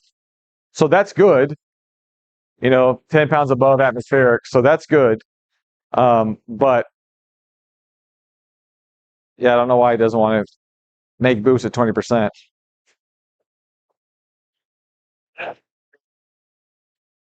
Yeah. The other day, had no leaves. Okay. We smoke test the engine. Yeah. Well, we smoke tested, but But the horsepower goes up and just flatlines, just up like that. So it's weird because it's just totally flat. It's not giving me anything like this. It just goes up. 3.5 inch inner, 2 3/4 piping on one side. Yeah. I mean, all of that should be fine, right? In theory. Completely straight through 3 inch exhaust. I mean, it's loud as balls. Yeah. Yeah. Not a chamber muffler or anything, it's just straight. Okay. Well, I'm gonna go double the duty cycle Standard throttle body. and see where it goes. And then um Oh, three EGF and boost control. okay. Boost. Okay. Um was there any oil leaks or anything before? Ouch. Power steering leaks? It's fixed now. It's still close. Oh, okay, because I saw a puff of smoke at one point, and it wasn't during the poll. I like was done with the poll, just doing some shit. All of a sudden, went, and I was like, It's still all happening. Yeah, it's from the sound. Yeah, there's top part of the front travel port to the front cover is leaking. It's actually pushing fluid on the free. weird. The clutch is nice. What clutch is in it? 60. Oh, okay. Yeah, it drives good on the dyno at least. That's great. Yeah, I do remember this. Yeah, they're really good. So I mean, like, It's really making 80 horsepower. It's not going to spin it. right? It makes 390 now. Um, 390. No, right? Yeah. That's at the 16 and a half pounds over it's making. Yeah. So okay, I'm just gonna double the wastegate duty cycle and see where it goes then. Yeah.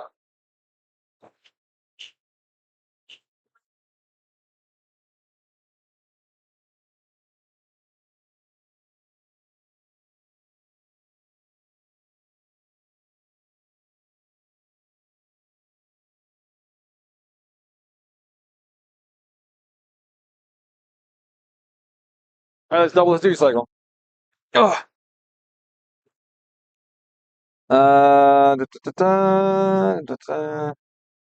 So man, there's a change in the effective incidence, so the relative velocity is reduced. Right. Yeah. The wing, the angle of attack of the wing is reduced.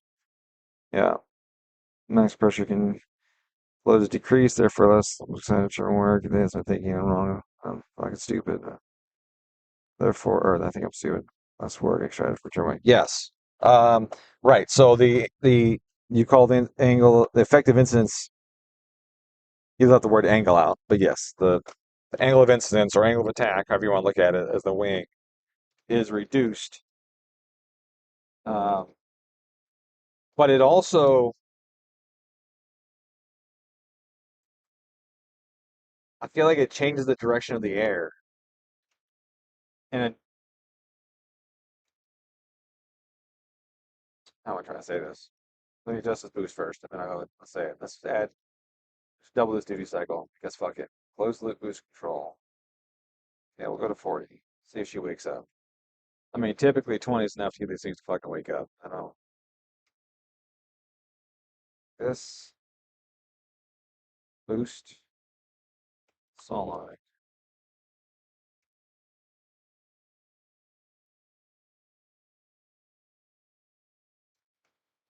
40. Um, so if I have air moving towards this wing and the wing is straight like this coming at it, right? The air's going like this. It's coming like that. I'm grabbing it and I'm throwing it to the outside of a turbo. Right? The turbo is a centrifugal compressor and it works by slinging the air to the outside. So the turbo wants to grab the air and sling it to the outside. And that increase in velocity, right? And increase of velocity from it getting thrown is what allows it to create pressure. So a turbo, I want to throw as much air as fast as I can.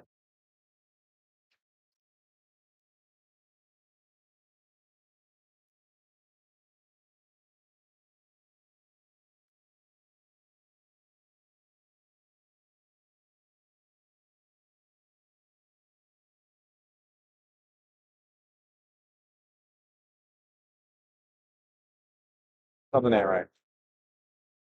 Something is not right. That was 27. Oh no, I hit my target. I actually hit my target. Okay, it went over the target and then hit it. Wow, that power curve sucks.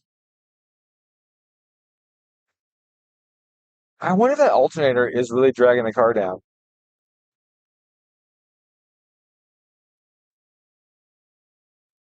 He gets smoked.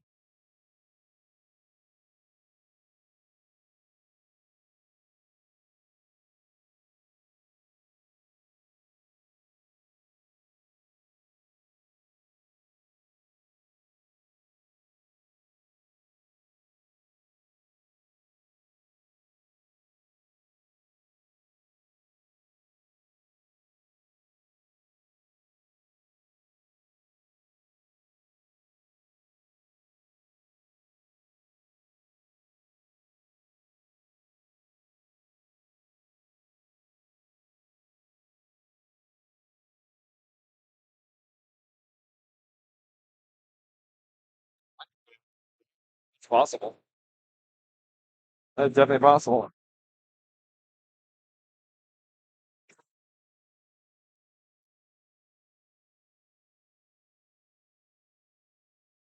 Okay, so took 30% to hit our target of 21.5 pounds. Oh, I hate that. Does that so much. The W? I forget what key it is for this. Which one zooms it out?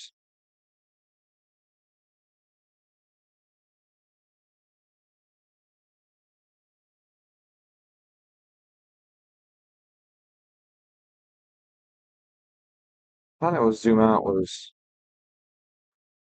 zoom in, zoom Z, Z. There you go. Okay. So we actually hit 24 right there. Okay. The map went up. Just gotta add duty cycle, I guess. But wow, from this curve is still ass. That curve is ass. Ain't good. But our back pressure is still less than our boost pressure. So technically I can I can add cam timing to that. So like to this whole region here, I can still have more cam timing. And it would in theory would lean it out some.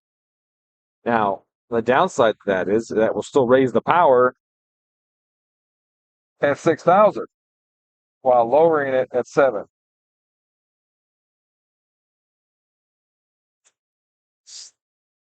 This is unfortunate. It's unfortunate. It's always something.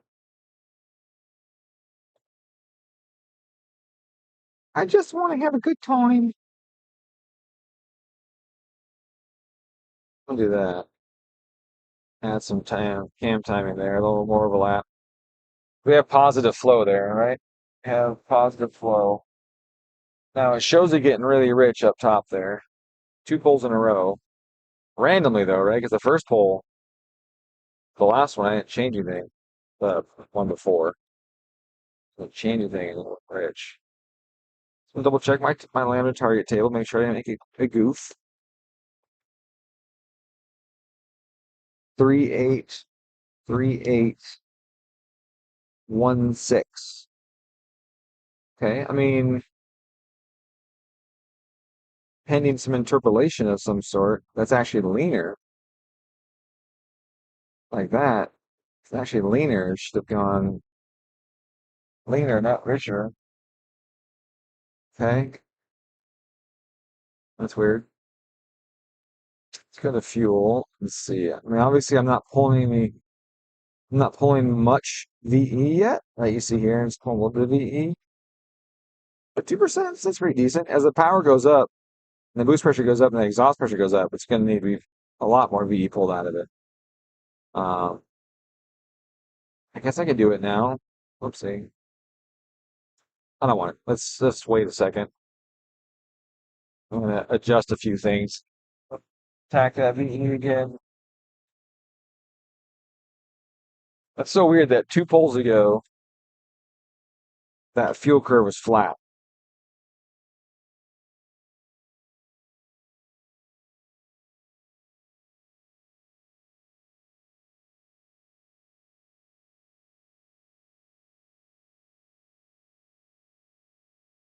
I mean, it dropped a little bit, but not like this. Like, that's flatter. 11 was the goal. And then it went,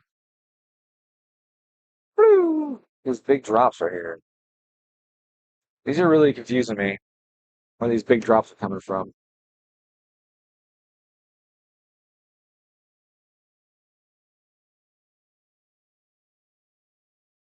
Whatever. Whatever. Just throw fucking ethanol in it.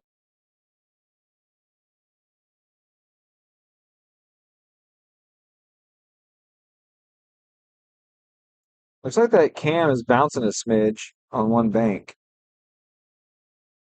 Let's do another cam timing adjustment real quick.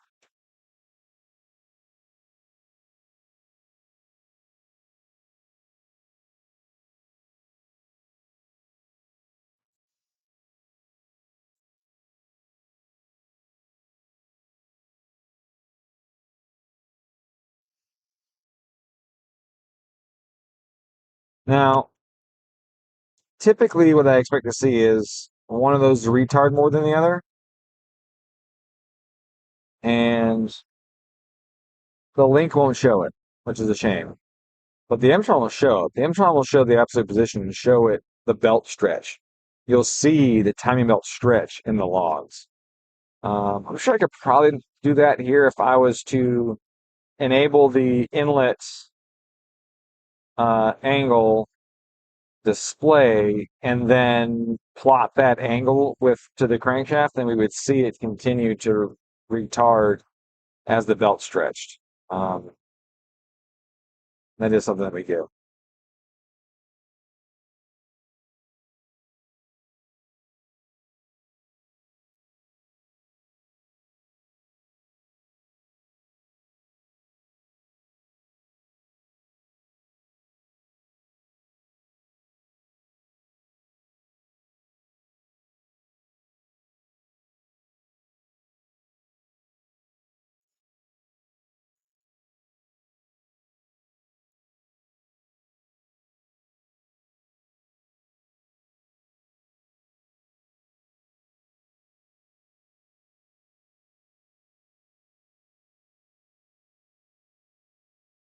Go to the boost control section. And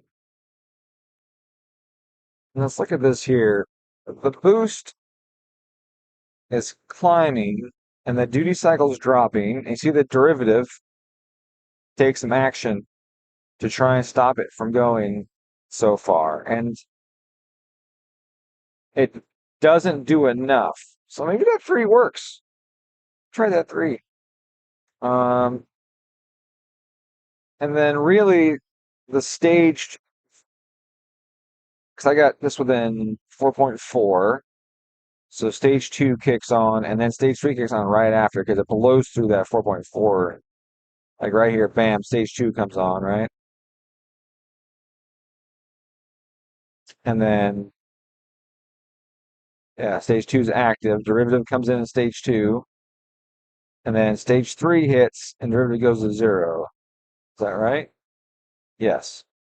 So that stage two is really where the derivative is active, and that stage two was supposed to stop that spike. So that three derivative might stop that, and I might not even have to change my initial duty.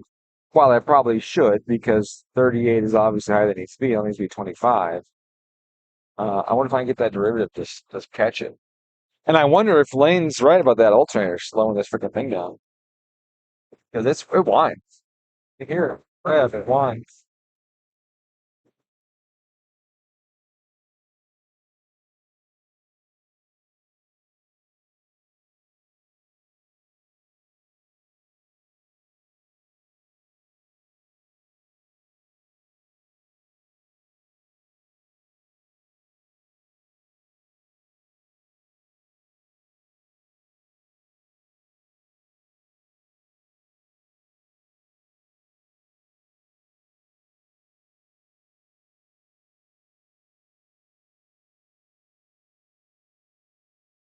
Didn't like that.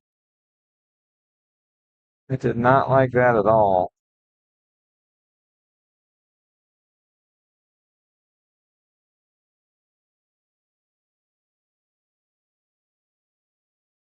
I lost power, and it went richer quicker. This is weird. This is weird. I'm starting to think that maybe my GP pressure is not behaving correctly. Maybe it's not scaled right. Could be the wrong scale, and it's actually a lot higher. Because I had that cam timing and I lost a bunch. So that would tell me that I have a lot more back pressure than it says I do.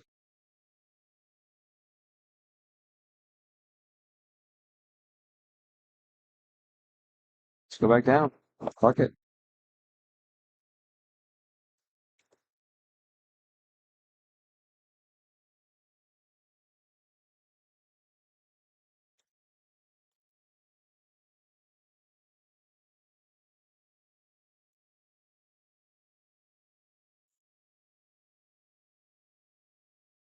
Okay, was that it? Or is there something else going on? Let's try it again.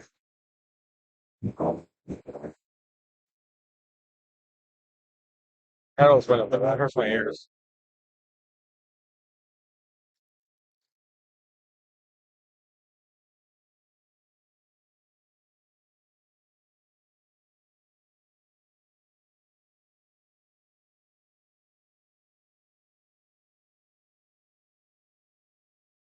A little happier, but it's still getting richer.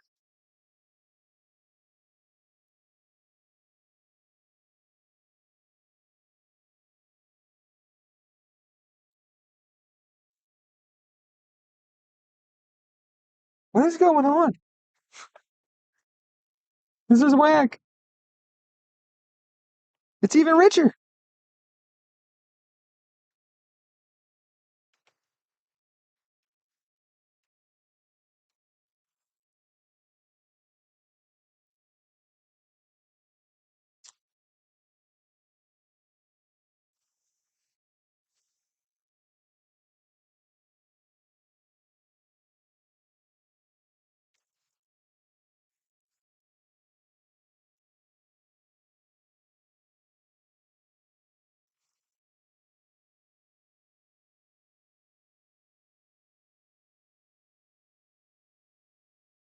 It's all off, right?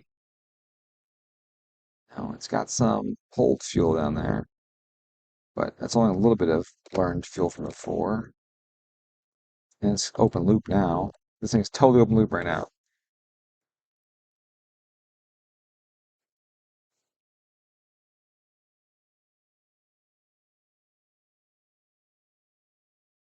Oh, let's check voltage again. Is voltage going up again?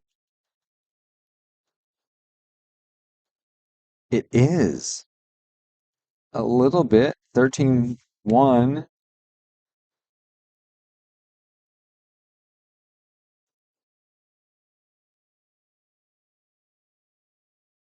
Huh.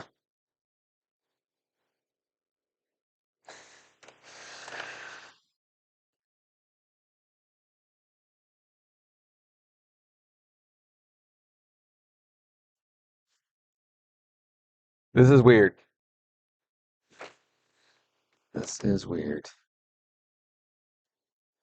It was misfiring on that last pull. I feel it at me because he got so rich.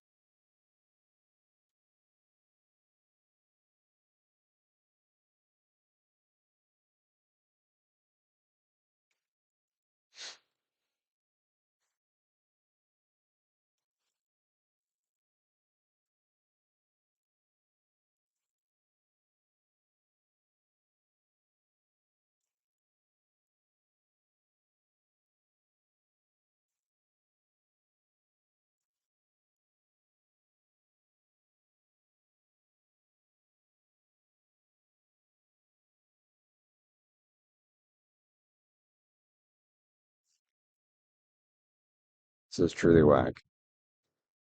Why is it doing this? It's getting richer and richer and richer with every pull. Huh.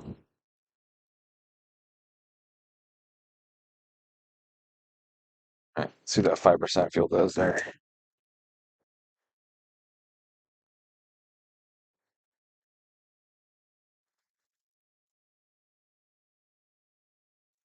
I wonder if it was misfiring from being rich or if it was pulling fuel or pulling timing or not.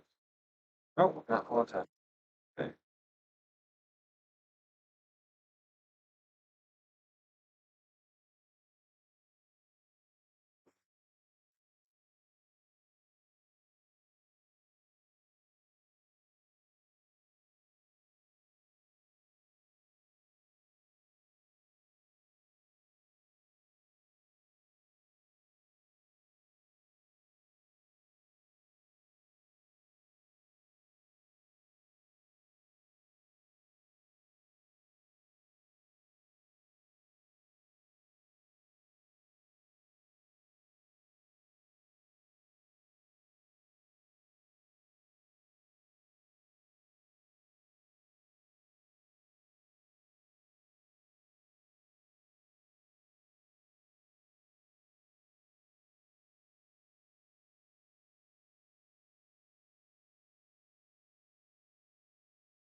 And that 6,500 is right here.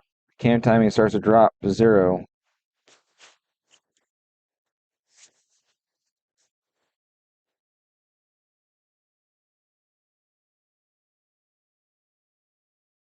This car is arguing with all the fundamentals. Okay. It is absolutely going against all the fundamentals. And when that happens, you really have to think that there's got to be something else going on, right? Something is fucking up. Because I got weird voltages, I got weird power curves, I got weird boost control, I've got weird fuel trends.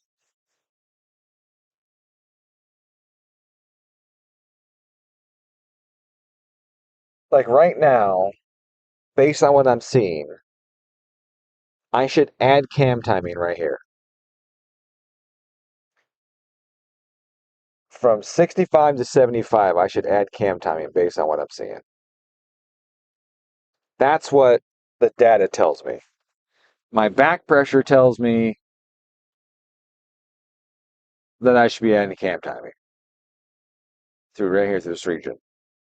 The power graph tells me I should be adding cam timing through that region. The fuel trace tells me I should be adding cam timing in that region. Yet for some reason, When I added cam time in that region, it got more angry. Was that a coincidence with something else? I don't fucking know. But like legitimately, there should be like 5 here and like 10 here. Okay. The data that I have right now, that's what that's what it should take. But it has been acting like that.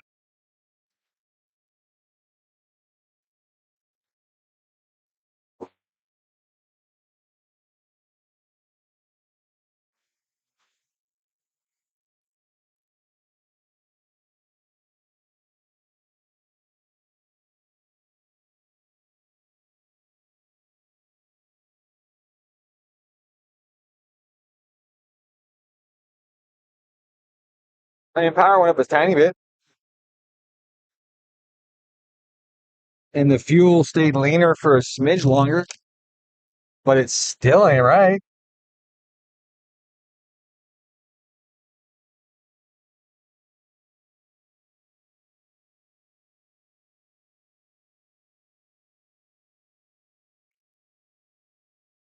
Just tune the car, I guess. Just respond to the changes that I'm given, to the parameters that I have.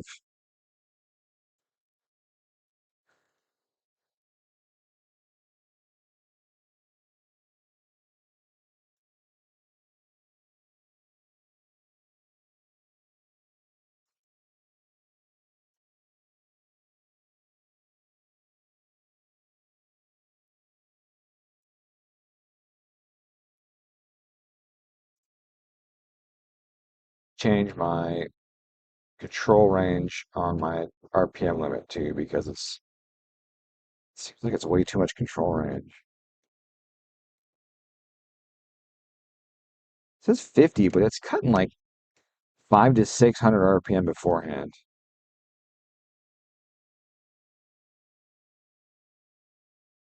That's weird, because it is definitely cut at like 77, and I've got it set at 83. Uh,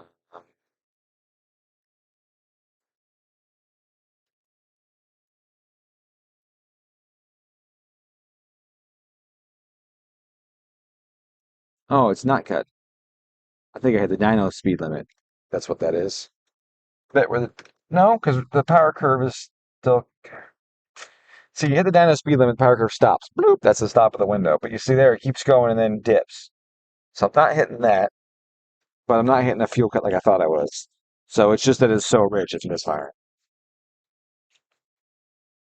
I'm losing the power there over 68.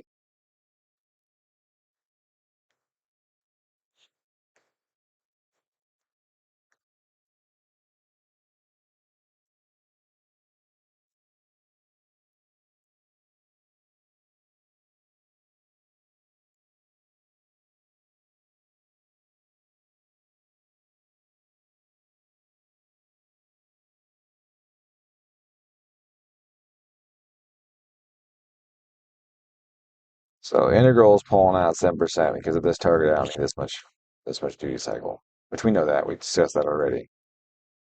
So I can pull it out, but still not bad. The fuel is just whack.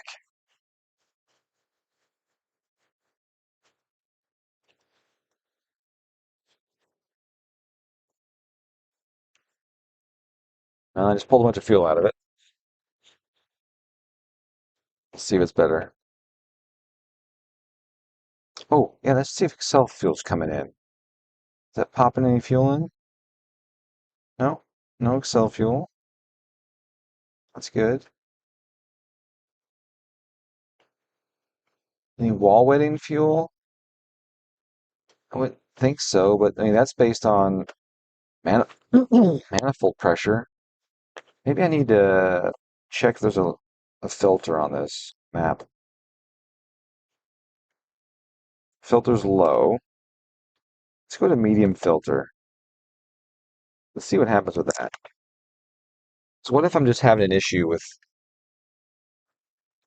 a little map jitter triggering an Excel event? This doesn't show me wall wetting. This only shows me Excel fuel. So it could be triggering a wall wetting effect, and I wouldn't see it unless they show it somewhere. I don't know. So maybe.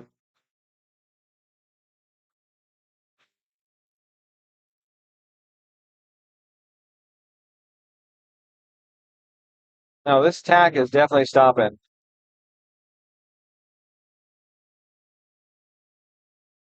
It's crazy. In car, this tack is going there and stopping. Like it's going to like 76, 77 and staying there. It goes, "Rrrr," and then I let out. So I don't know why. The graph, the log doesn't show that though, right? It shows it. Yeah, so I let off.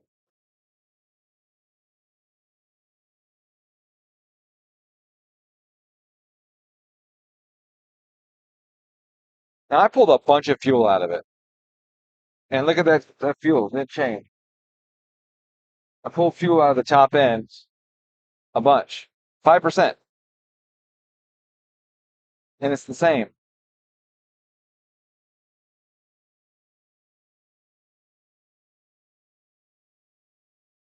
Fuck. I could be melting this motor down and not know with two bad O2 sensors or something. All right. I'm done. Done.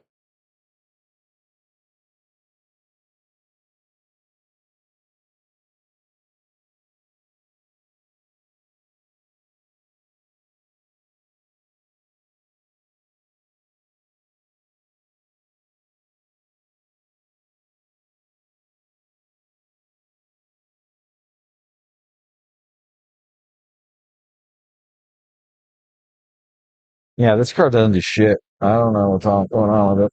I don't understand that fuel. It's like the valves are floating.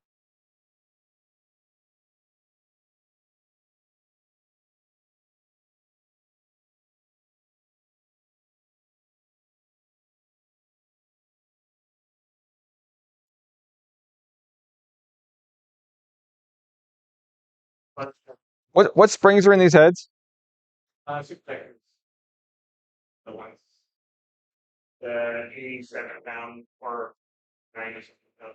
Right. And then who installed them? So it's a turd. They floated. They might be. I don't know how that's possible. I mean, I can't think of anything else. It it gets to a hard limit, and that limit changes by a few hundred RPM, but every time the fuel just goes rich and the power just doesn't go anywhere. And I've adjusted everything. I pulled 10% fuel out of it. I've changed boost, I've changed cam timing back and forth, and no matter what, it just goes bleh, and it's gotten worse. No, because boost pressure is steady. Fuel pressure steady, boost pressure steady. I don't know how they get float. I mean, they're a strong dual spring. But if cylinder head service isn't checking the install height and the heads have been cut too much, for example, and the stems are long, are they stock size valves and everything too? Yeah, we have casting. What valves? Stock. What valves are they? They're what? The GSC valve. I wonder if they're just longer, like the install height's not good. And it's lost spring pressure. It just goes, it just stops. The tack even stops moving.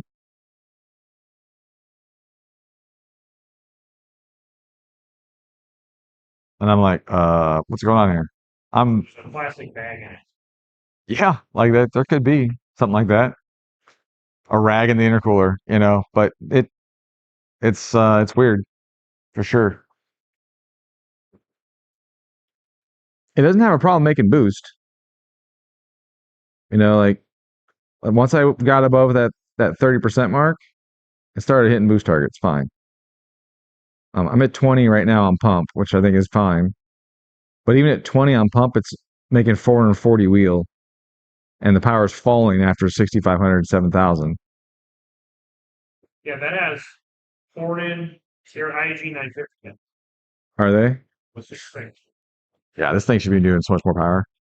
It should be an airflow zero. Intake manifold would be it, but not at 400 horsepower, not at 440 wheel.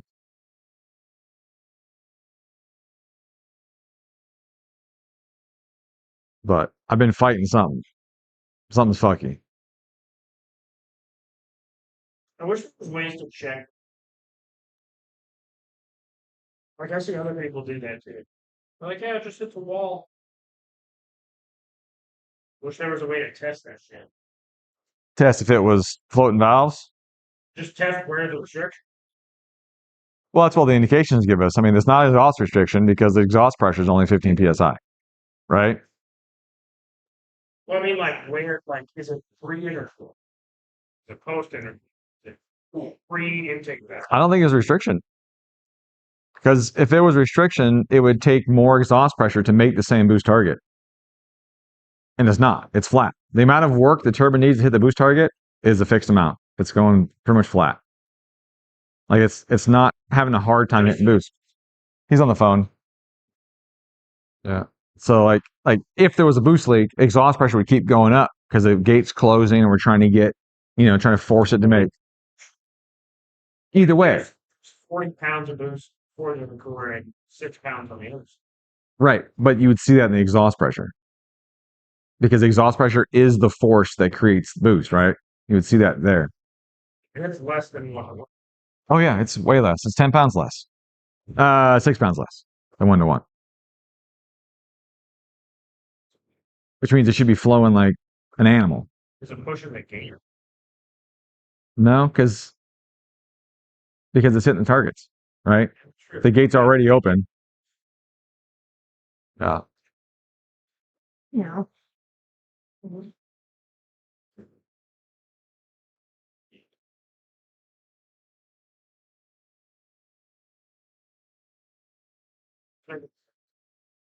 Yeah, unless it is floating the valve somehow. But like rating wise, those springs are more than enough. They're like 25. I'm sure it's the cost. Right. And they're 300 and something open or 277, whatever it was.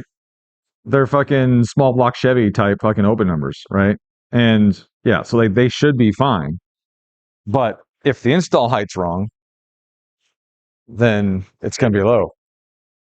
You know, if they didn't put all the spacers in the bottom of them correctly or something, or I don't think they come with any. the SuperTechs do. They come with Just one, just the bottom seat. right, the bottom seat that's thick. Yeah, because that thickness is what dictates the three different levels of SuperTech. It's the same spring on three of them, just a different seat for more preload.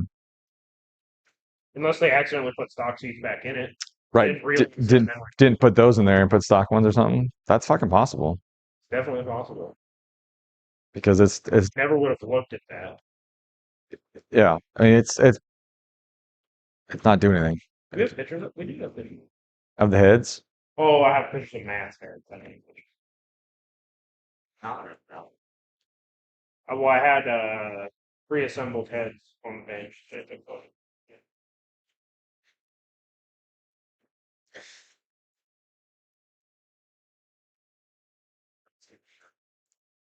Mm. Oh wait, well no, they're pre-assembled. Well, they just had valves, no cams, or no, they had cams, but they were just off, like functional failures. Let me see. Gonna fish it again.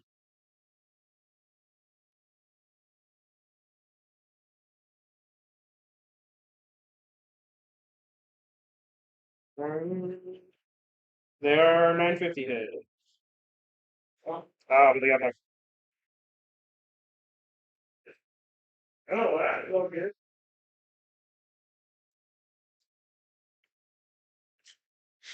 Their V head.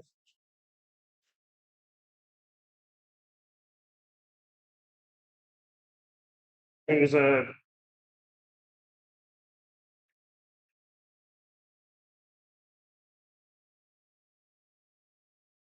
it was an airflow restriction, their exhaust pressure would go up when it went down. Or wherever flatlined, exhaust pressure would continue to climb. Yeah. There's nothing at all that tracks the fuel curve. And literally goes like this and goes full rich. And that toe point just shifts left or right a couple hundred RPM based on the pole. But, and then, Throttle body position. yeah, it's flat. Yeah. I was like, oh, I didn't check that. Let me go check. And then Yeah, see it it's go down flat. 30% or something. No, I checked. Yeah. I was like, what? Right. Yeah. Yep. No, totally. I'm gonna lower boost and do another pull. And if that toe point moves to the right, it's floating valves.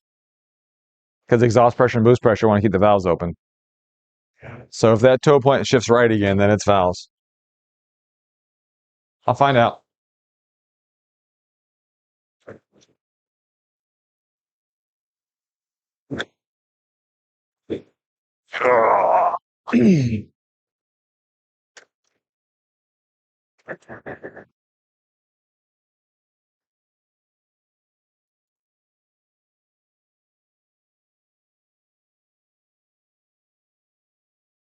All right, let's zero this boost out.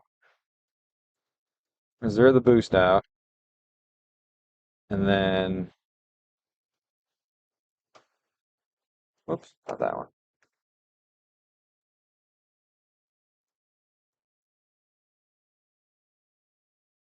And then see if that toe point shifts.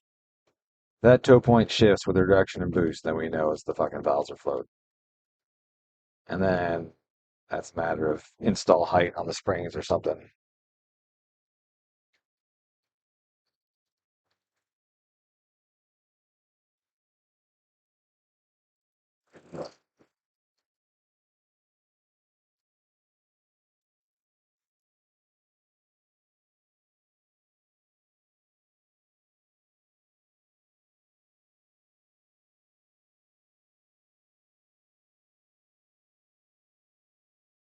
Same exact spot. But was the boost less? Double check that first. Boost was less.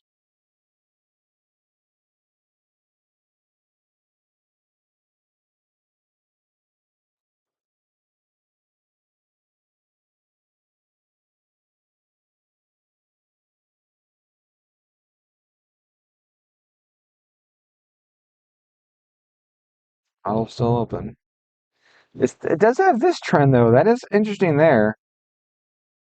It's trying harder. The duty is jumping up.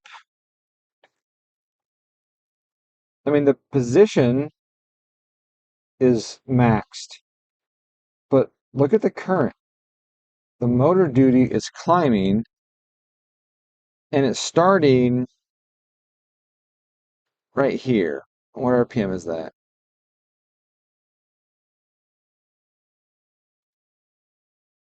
55. Oh, right as the boost comes in.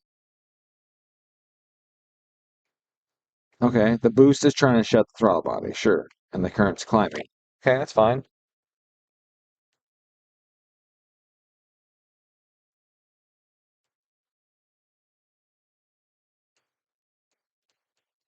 That toe point didn't change. That toe point is almost exactly the same spot. It's almost exactly the same freaking spot right there. Look at that. Later on there. Doesn't mean it's not valve float, but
I don't know if 5 psi is enough of a difference to fucking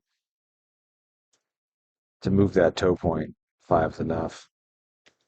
I mean, in theory it should be, but I don't know.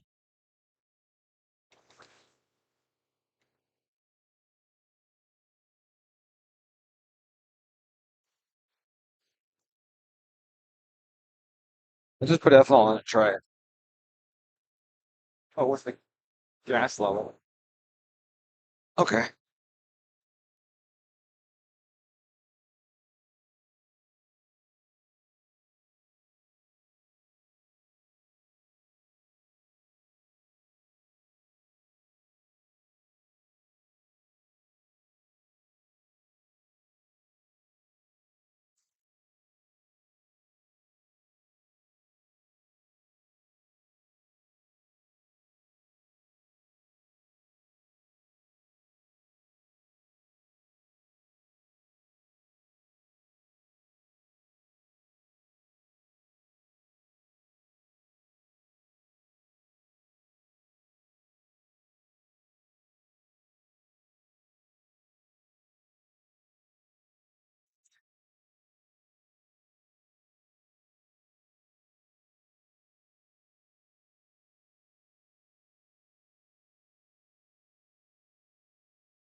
Pumping ethanol in and it's getting angry.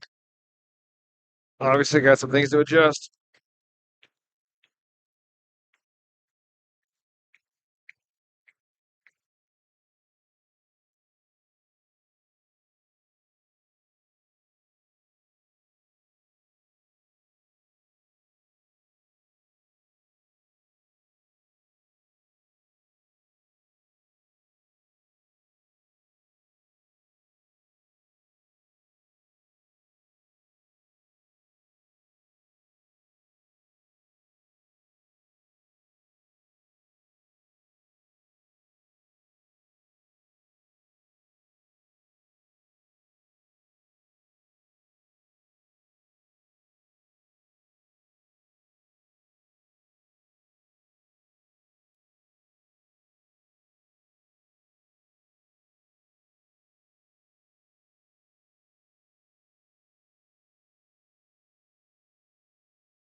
All right. How's methanol in it?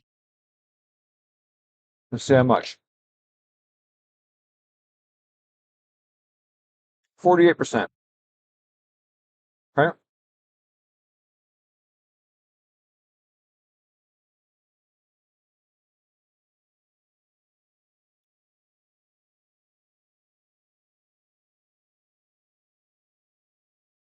I have no idea where the air fuel ratio is right now. But honestly, it's sounding pretty close. Sounding pretty good. It's not misfiring anything. It did hunt a smidge when I first started putting it in there, but who knows? All right. So fuel one, I'm gonna take the fuel one table. I'm gonna copy it to fuel two.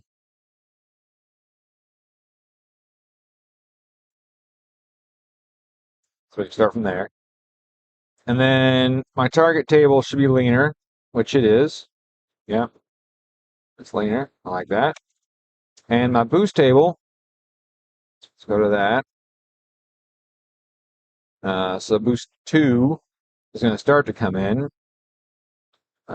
Boost one, we were on all boost one earlier. Now boost two will start to blend in here.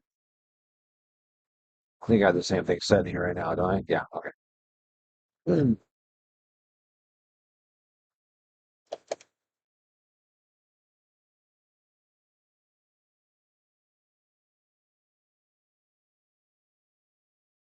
All right.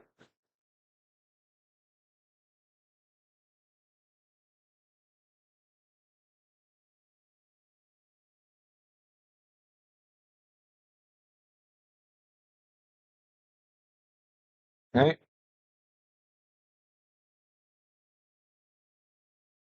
Base are going to go right for about 30 pounds. Um, I said my timing, my ignition timing is actually going to be pump timing right now. So very, very, very conservative. So let's not do that. Let's let add a little bit of timing to it because we want to see how it behaves with this different fuel in it. All right, circulate between them like that.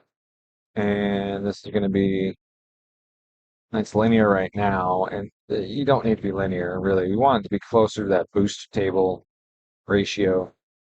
Um, like this, I want that at zero still. And then here, I want it to be almost as much as my full ethanol timing. Like I want it to be close because I'm not going to be pushing it that hard anyways over that. I just want that table to apply. Essentially what I'm saying here.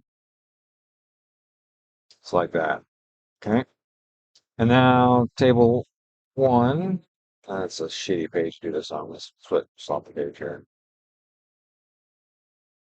Let's go to table one. Let's go to table two. Let's go to table one. Dude,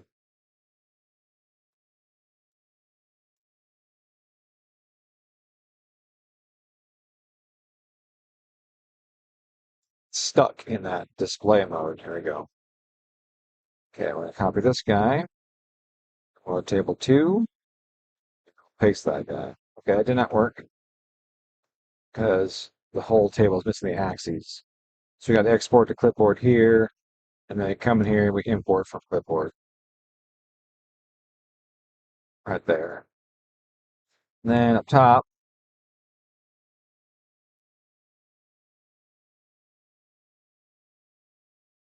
see, there's 20 pounds right there.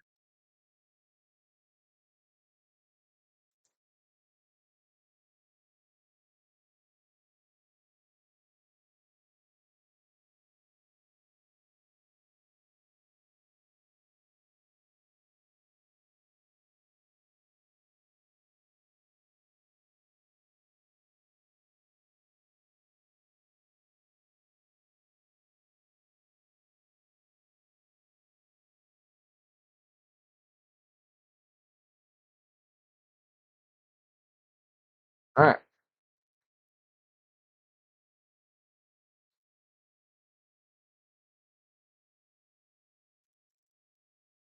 Now it's not going to go 30 pounds, right? Because that 30-pound setting was at like 80% ethanol. It's going to be like 26 or 7. And it might not even be that though, because I know it's the wastegate duty too. So wastegate duty 2 is going to be really low. And then I still have to come in here and fix all my wastegate maps and all my boost maps. They're just really generic right now.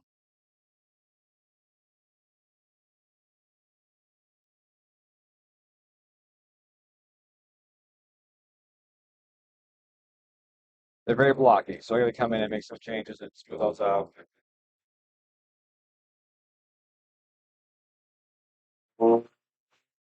I didn't set my fuel cut.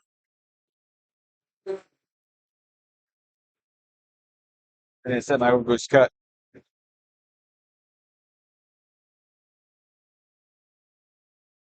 so I knew I would hit that. 26, look at that. Went 26, like I said. It's nice. Let's see, that's not boost, that's fuel. What's the boost to? Where's that at? There we go. So gate kicks open, exhaust pressure drops. It follows boost pretty close. Then the integral comes in swift. Oh, that's a whole one. Oh, because the scale never came up. Oh, that's good. So that's pretty good. It works out all right. We can tweak that some. I just never raised my engine protection. And really, I don't like the way this is done right here. So this map limit table, I hate it this way. This is not the way I like to do it. Coolant temp? Like, what the fuck is that? Like, why does my map limit vary with the coolant temp? I hate that. I would much rather the map limit changed with the map target, right? Like, my target changes with coolant temp. So,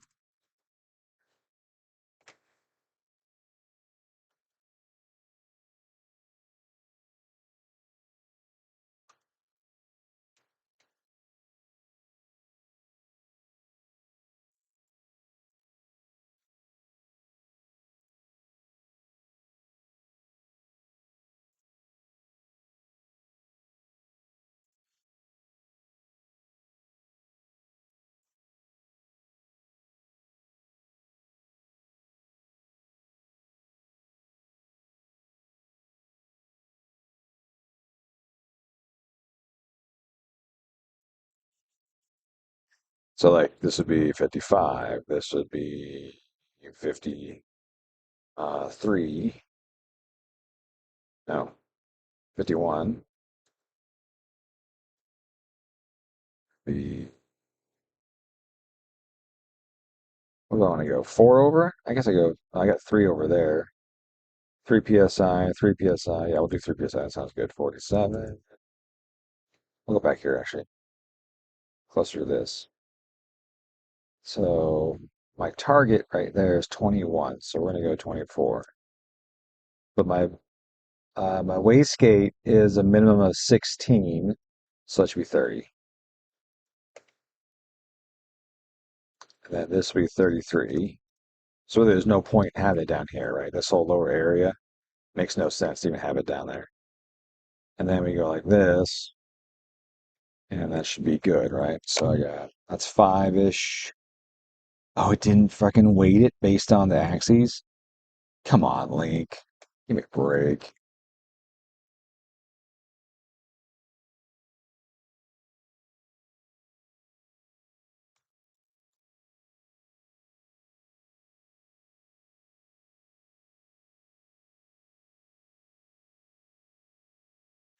Fucking Link.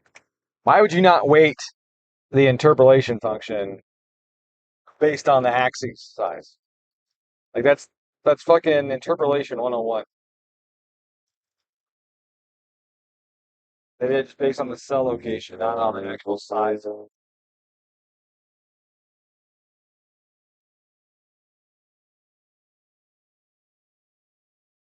Oh no, I blew a hose off. That wasn't an overcut. That was a hose blew off. There was no boost.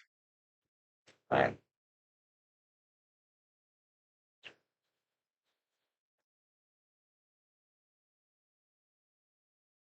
dude, so what? Yep, I know it. Thank you.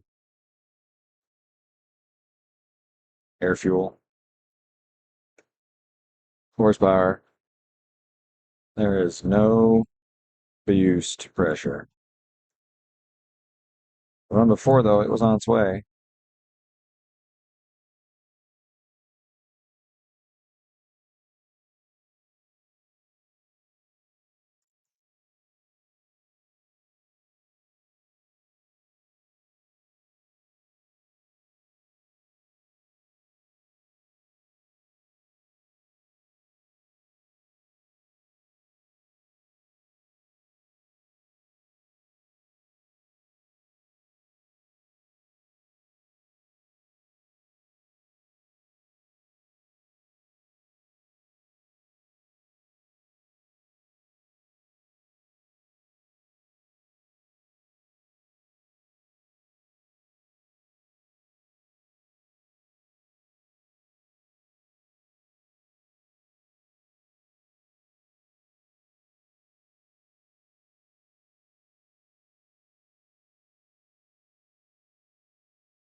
Ethanol percent, 53. Okay.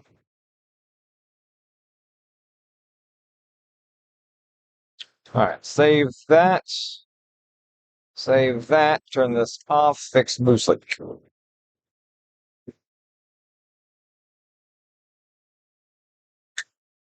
Lost the pipe. Blew off.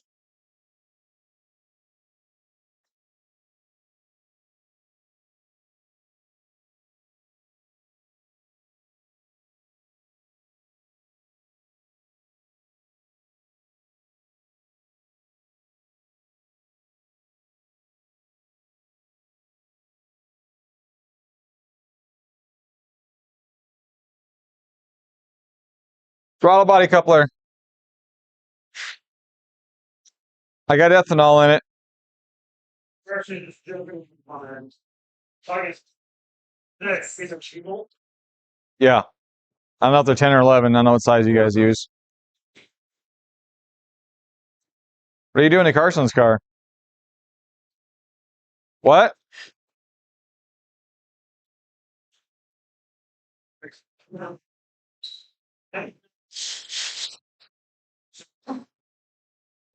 Putting a correct one. Holy hell, I missed that. Put a correct one on it and then put in the 3580.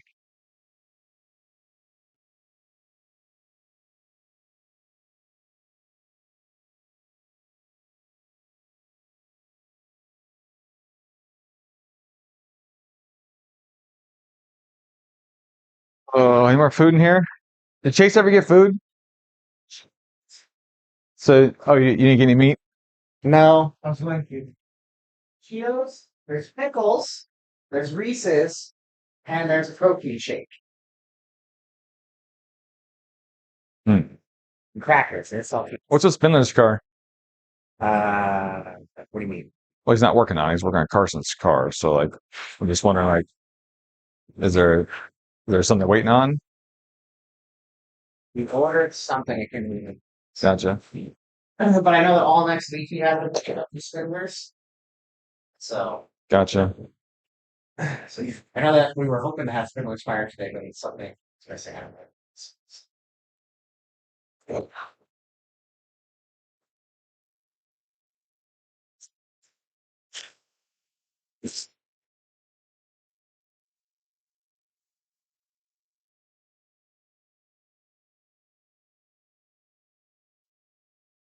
I didn't do a pull.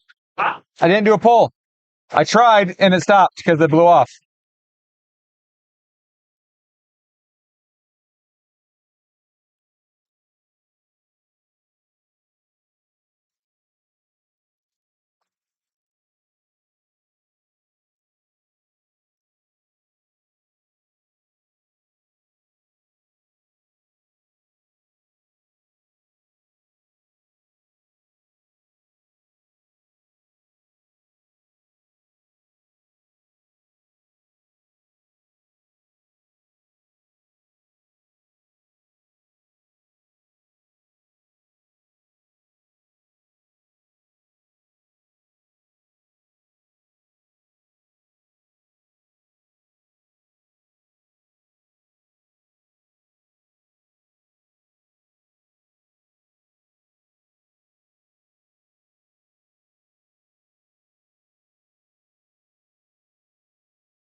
It's probably just a problem with the dyno, right? Like, I just have a bad sensor on the dyno. Bad sensor on the dyno, bad sensor on the car. Like, they can't be right. It just can't be. There's no way that makes sense.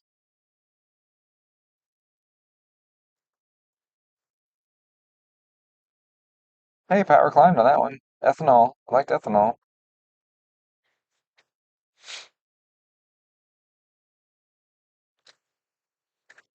Mhm. Let's take a look. What we got? All right, only 1%. Wow, that was fucking close. Okay, so that's fucking good news. We see here that it's ready to shoot for the moon. Like it's exhaust pressure is higher and boost is coming. So we definitely can keep going. And now we got 40 on it. That's what 26 relative. Boost pressure is still low, or exhaust pressure is still low. If this is accurate, we're still below And that seems really crazy to me. I mean, it is a big fucking turbo, right? There's a reason it's this fucking laggy. So if that's the case, well, then let's just go more. Oops, that's boost one. We want boost two.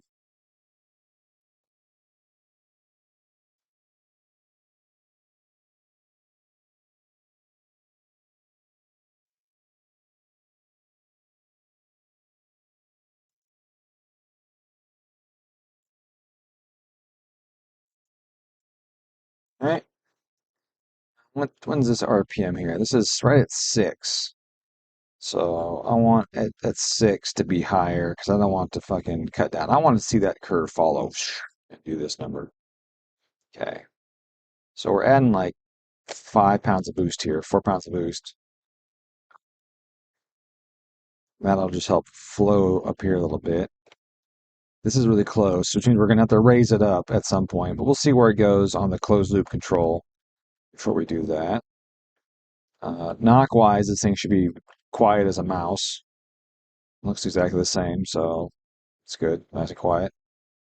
Um, Logging wise, if you look at our timing, what do we get? Is it 11? 5 to 11, 12 degrees.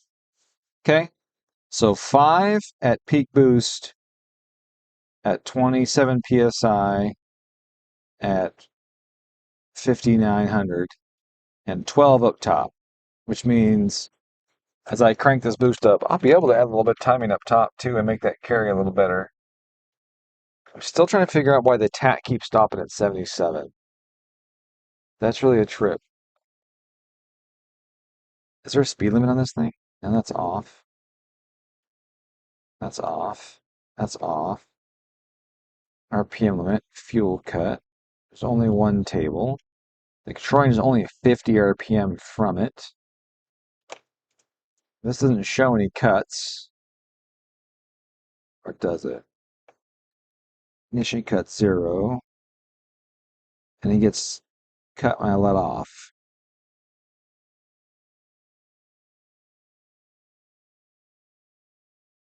RPM limit is 82, and we're not even close to that.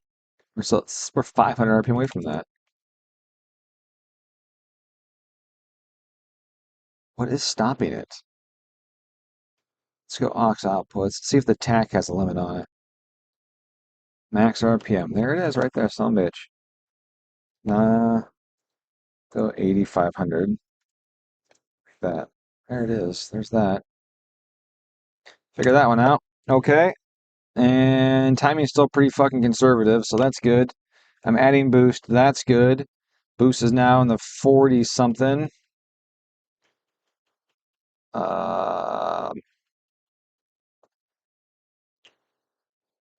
Relative, obviously. So 44, so just over 30 pounds there. Because here we're at 13.9, so it's basically 31 pounds of boost right there. But 44, my map limit, I think there is 3 above that, so it should be 47. Yep, right there. Okay, let's do a poll. Let's do a fucking poll. I think that's the dyno failing. I think that sensor's bad. I honestly think that I'm just plagued with both 2 sensor issues. I don't think that dip is even a thing.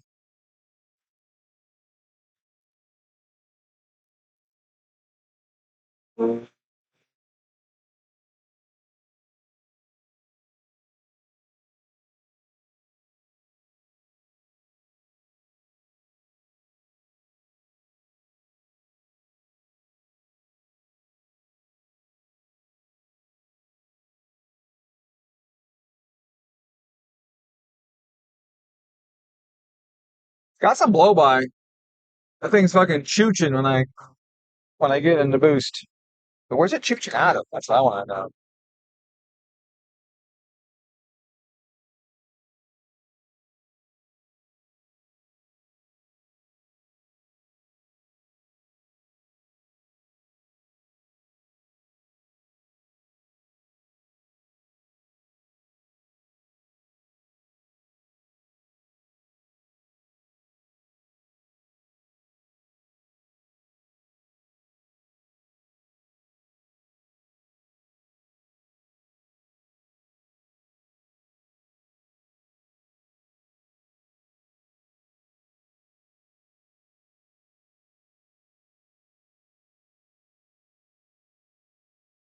That's it? Oh my God, you guys are kidding me.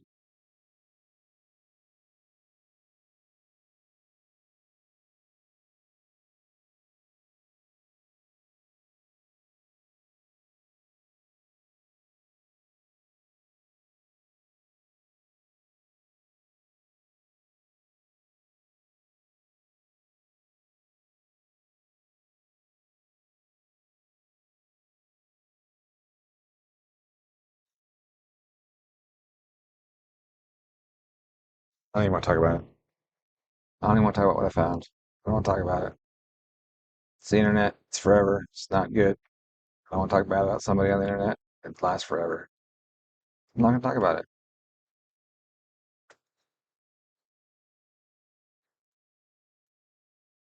Little dip in the boost there. Let's take a look at that again.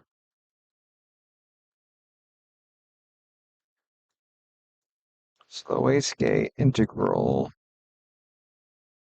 Got, come on. Why are you even there? What the fuck is going on? Why is that in the middle of the screen? I don't even know. All right, so the gate pops open when it drops.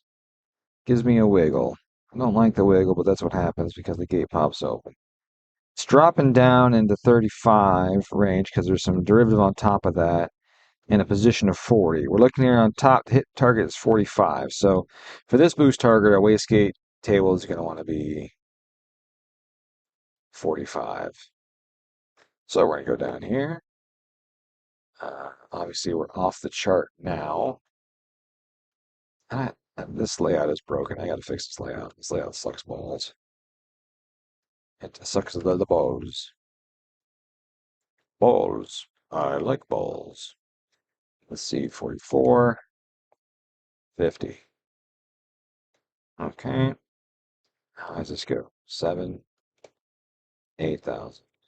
Okay. All right. Sure. So for this one, we know we need 45. And so, I mean, logically, we're going to take this, it can be 53-ish. Then we see it's going up with RPM there. So we're going to add a couple. Boop, boop, boop. Okay. Like so. It's going to add the wastegate duty to it.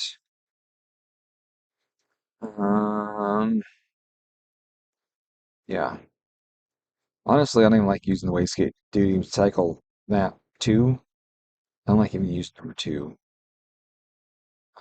because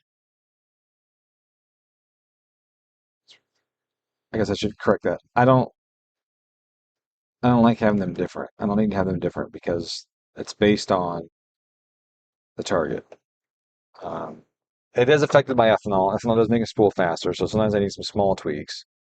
But yeah, whatever. Okay, so now we're at, what's that say? 554? Man, my eyeballs are bad today. Yeah, 554. Climbing to about almost 8. And fuel looks pretty flat still, and then kicking out. So this dip is the O2 sensor failing. And the other one on this car was the O2 sensor failing. So I'm just surrounded by O2 sensor failures. That's fine.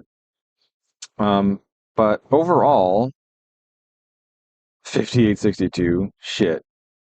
No, this is like a big one. It's a gigantic turbo. I wish it was that small. No, this is like 60 something, 70 something, something stupid like that. I don't know. It's dumb. It's a piece of shit. All right, let's crank it up. Warm it up, Chris. All right, so I got that tweaked. Um, the derivatives kill that, but it shouldn't kill that if my initial's set high enough. My initial's set high enough, it should lay right on there. So initials should be high enough now, so that should look better. And I don't think I added any boost to that last pull, right? Just working on getting that shape right.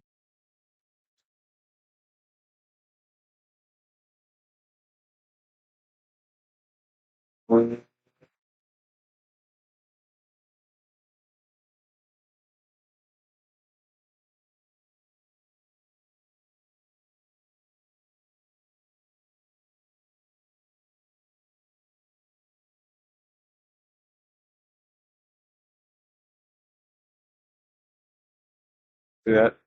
See how much better it got to that? Even though the dip in here is a smidge high, it caught it pretty well. Enough that we're not even going to see it on like Dynograph. It's going to be pretty good, yeah.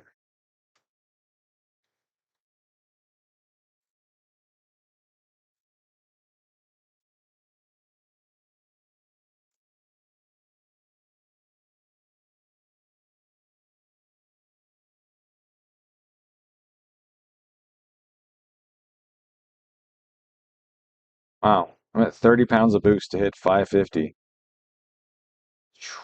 I mean, my timing's low. So let's to be fair, my timing's low. So let's add some timing to it. Let's do that.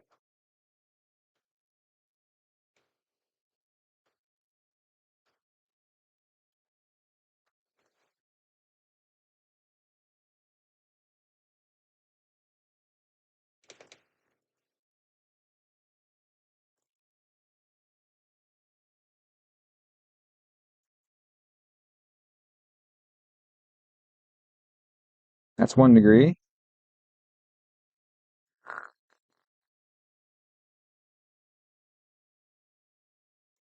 It's another degree. All right, so just over a degree and a half. See what we get.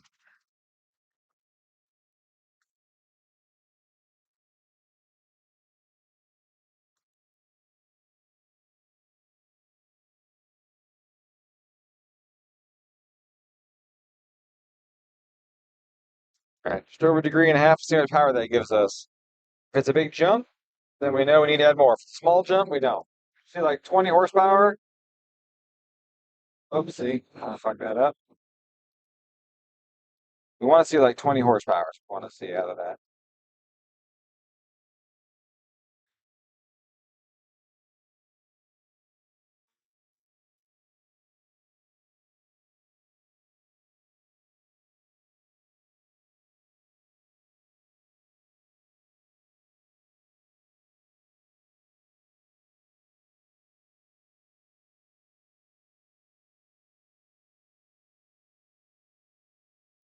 Which we got. We got that 20 horsepower, looks like. There's oil all over the car because of how they got the PCB set up on here. And by that I actually mean there's no PCB set up. It's done like a creep. Okay, sure enough. But it's barely 20. So probably not add any more. Just go for boost instead. But before I do that, I'm gonna go higher ethanol. I'm gonna leave the ethanol. I'm gonna leave the boost target here. Uh,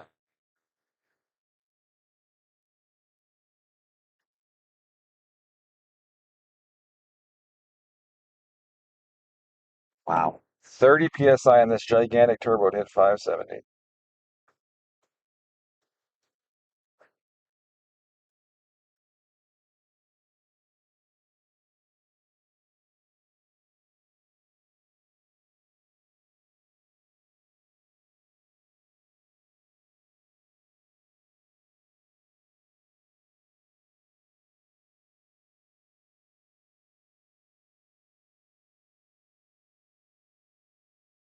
Hey, the air fuel actually tracked for once. Look at that.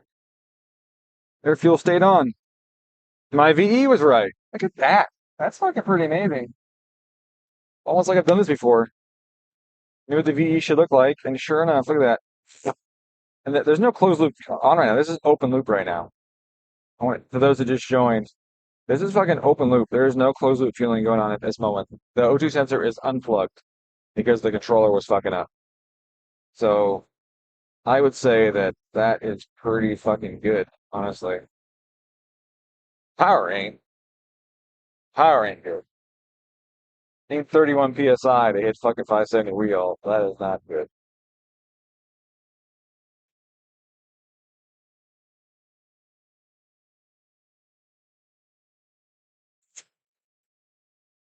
I should call it quits.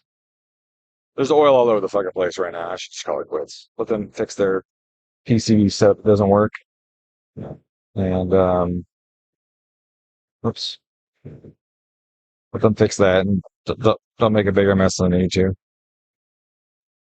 Alrighty, I have been grumpy through this whole thing, and I apologize for that. I was really excited initially, even though I had said, and I started this off by saying they built this car just to spite me this way. And but I've been grumpy, and I'm sorry for that. I'm sorry that I was so damn grumpy. Why is the wastegate duty so down to 7 right here? Looks like I got to adjust that. Looks like it. Wait, stage 1, stage 2, right there.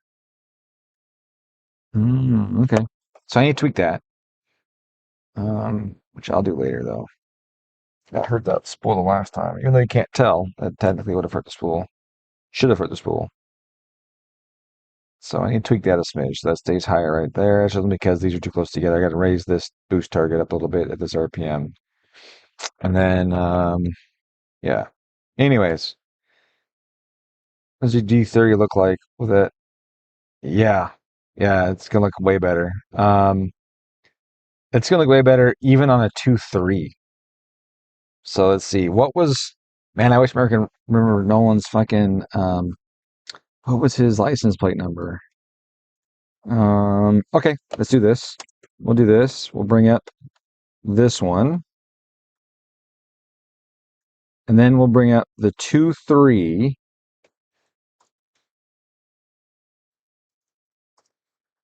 I'm just going to do his last one. I don't know if that's a complete pull or not. This one, maybe? Or this one. We'll do that. No, let's do the last one at one at a time, see if it's a good pull. No, that's not a good pull. How about this one? Is it a good pull? There we go. Okay. So now we hit G. We get rid of this one. We go like that. We scale it up because this car made way more. Let's go 650. Like that. Let's bring the torque in this. Torque. And we'll make this also 650. Hit enter. Okay. So there you go. That's a 2.3 with a G30 825 on, I think, less boost. Right around 30 pounds. Look at all this down here. Look at this torque. 400 foot-pounds at 5. This is at 275 foot-pounds. Come on. And it carries better. So this is a 2.3 with my cams and a good turbo. And that's not even on my air water setup. It's not on my turbo kit. The 2.3 one that we made with my air water and turbo kit, the spool's even better. Never get a chance to do the full power tune on it yet, but the spool's better than this. So, like, that's a significant difference right there.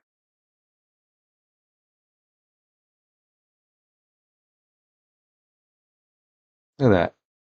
300 foot-pounds versus 200 foot-pounds. 100 foot-pounds of torque difference between a 2.3 and a 2.5. The 2.3 beating the 2.5. The 2.3 spooling faster because it's got full boost here. This dip is because I was reducing timing about trying to keep the torque low. So it had full boost here versus over here and carried all the way out to here.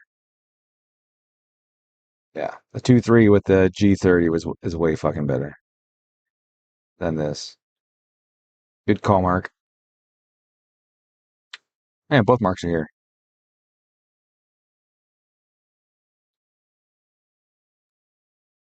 This turbo that's on this car is gigantic. It is so much bigger.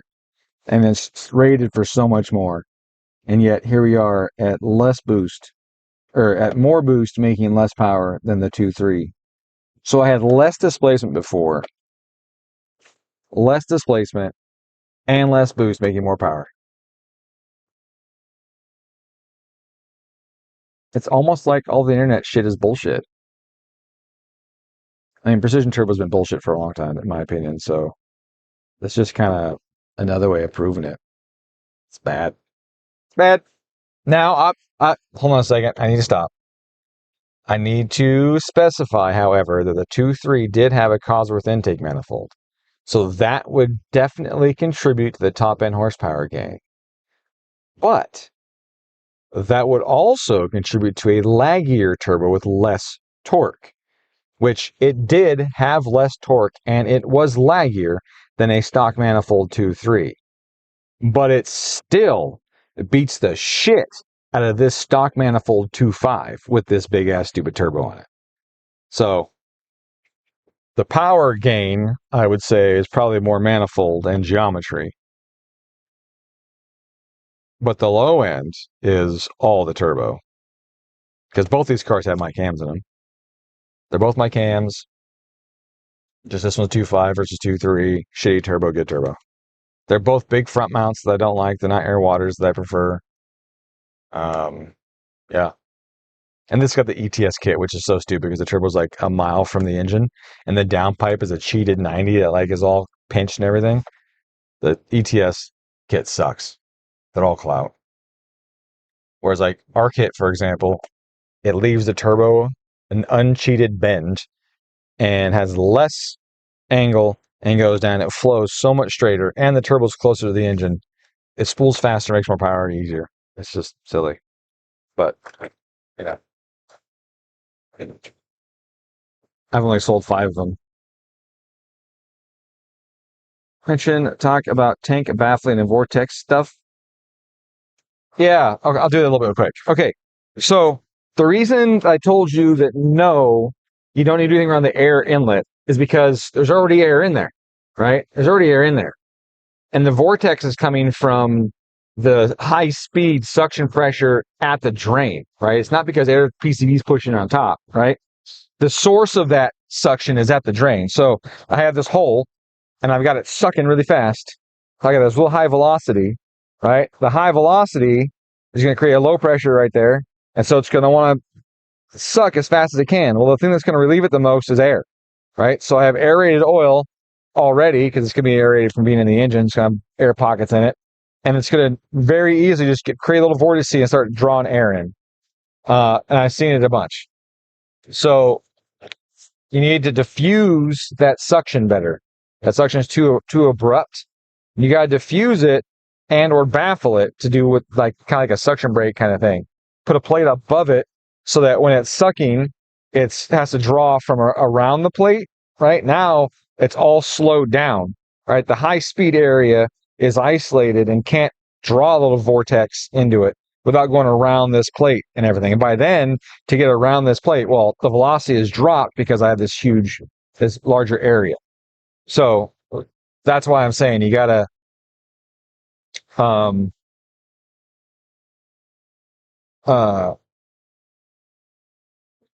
did the thing change? Interesting. So you gotta diffuse that, slow it down. And if you look at the factory one, it's got a big diffuser on it, right? It goes up and bubbles up, and even drops down some. It has like a big diffusion area on there to slow down the velocity that comes in and help keep with that. And I think that internally it even has little baffles and shit that you don't see from the outside. But yeah, you gotta diffuse that a little bit so that it's not a high velocity that has the pressure from that is just available to just draw air right from the top. That's the best way I can describe it without, it's just my fucking stupid hands. Yeah. So anyways, I'm going to go and take this off the graph. I kind of want to keep it on there, honestly, but, gee. I'm just going to hide it so I can bring it up. Okay. And that is what I expect a shitty turbo to do on a Subaru, especially on a 2.5. It's so crazy, man. You have a rotated turbo that's got almost the same spool characteristics as like an FP Red in a stock location. This is busted. Busted!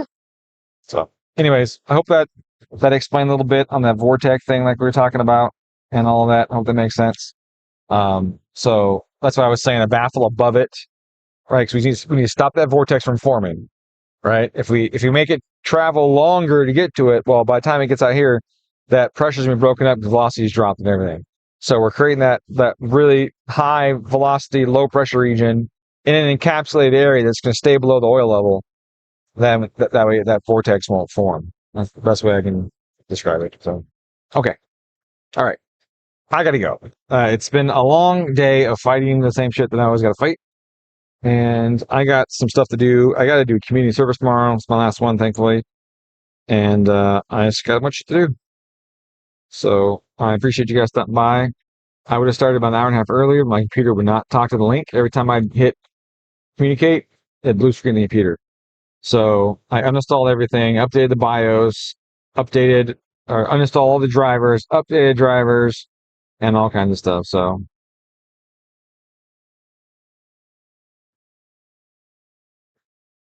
Turbosmart Turbos, I've tested them against Precision and Pulsar. They're better than Precision down low. Pulsar G series, they're splitting hairs difference. Man, I,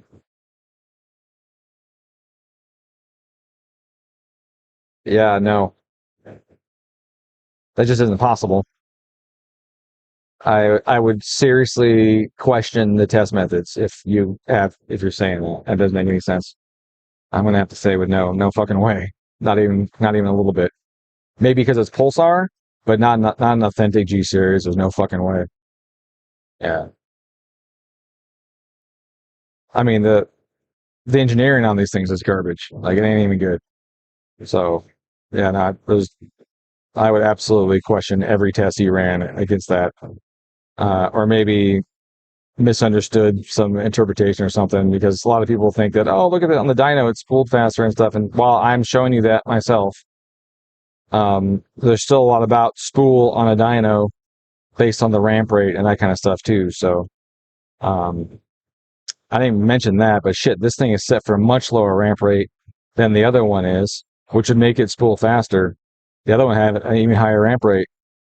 I lower this one down and try to get this one spooling quicker. So um, yeah, there's no way.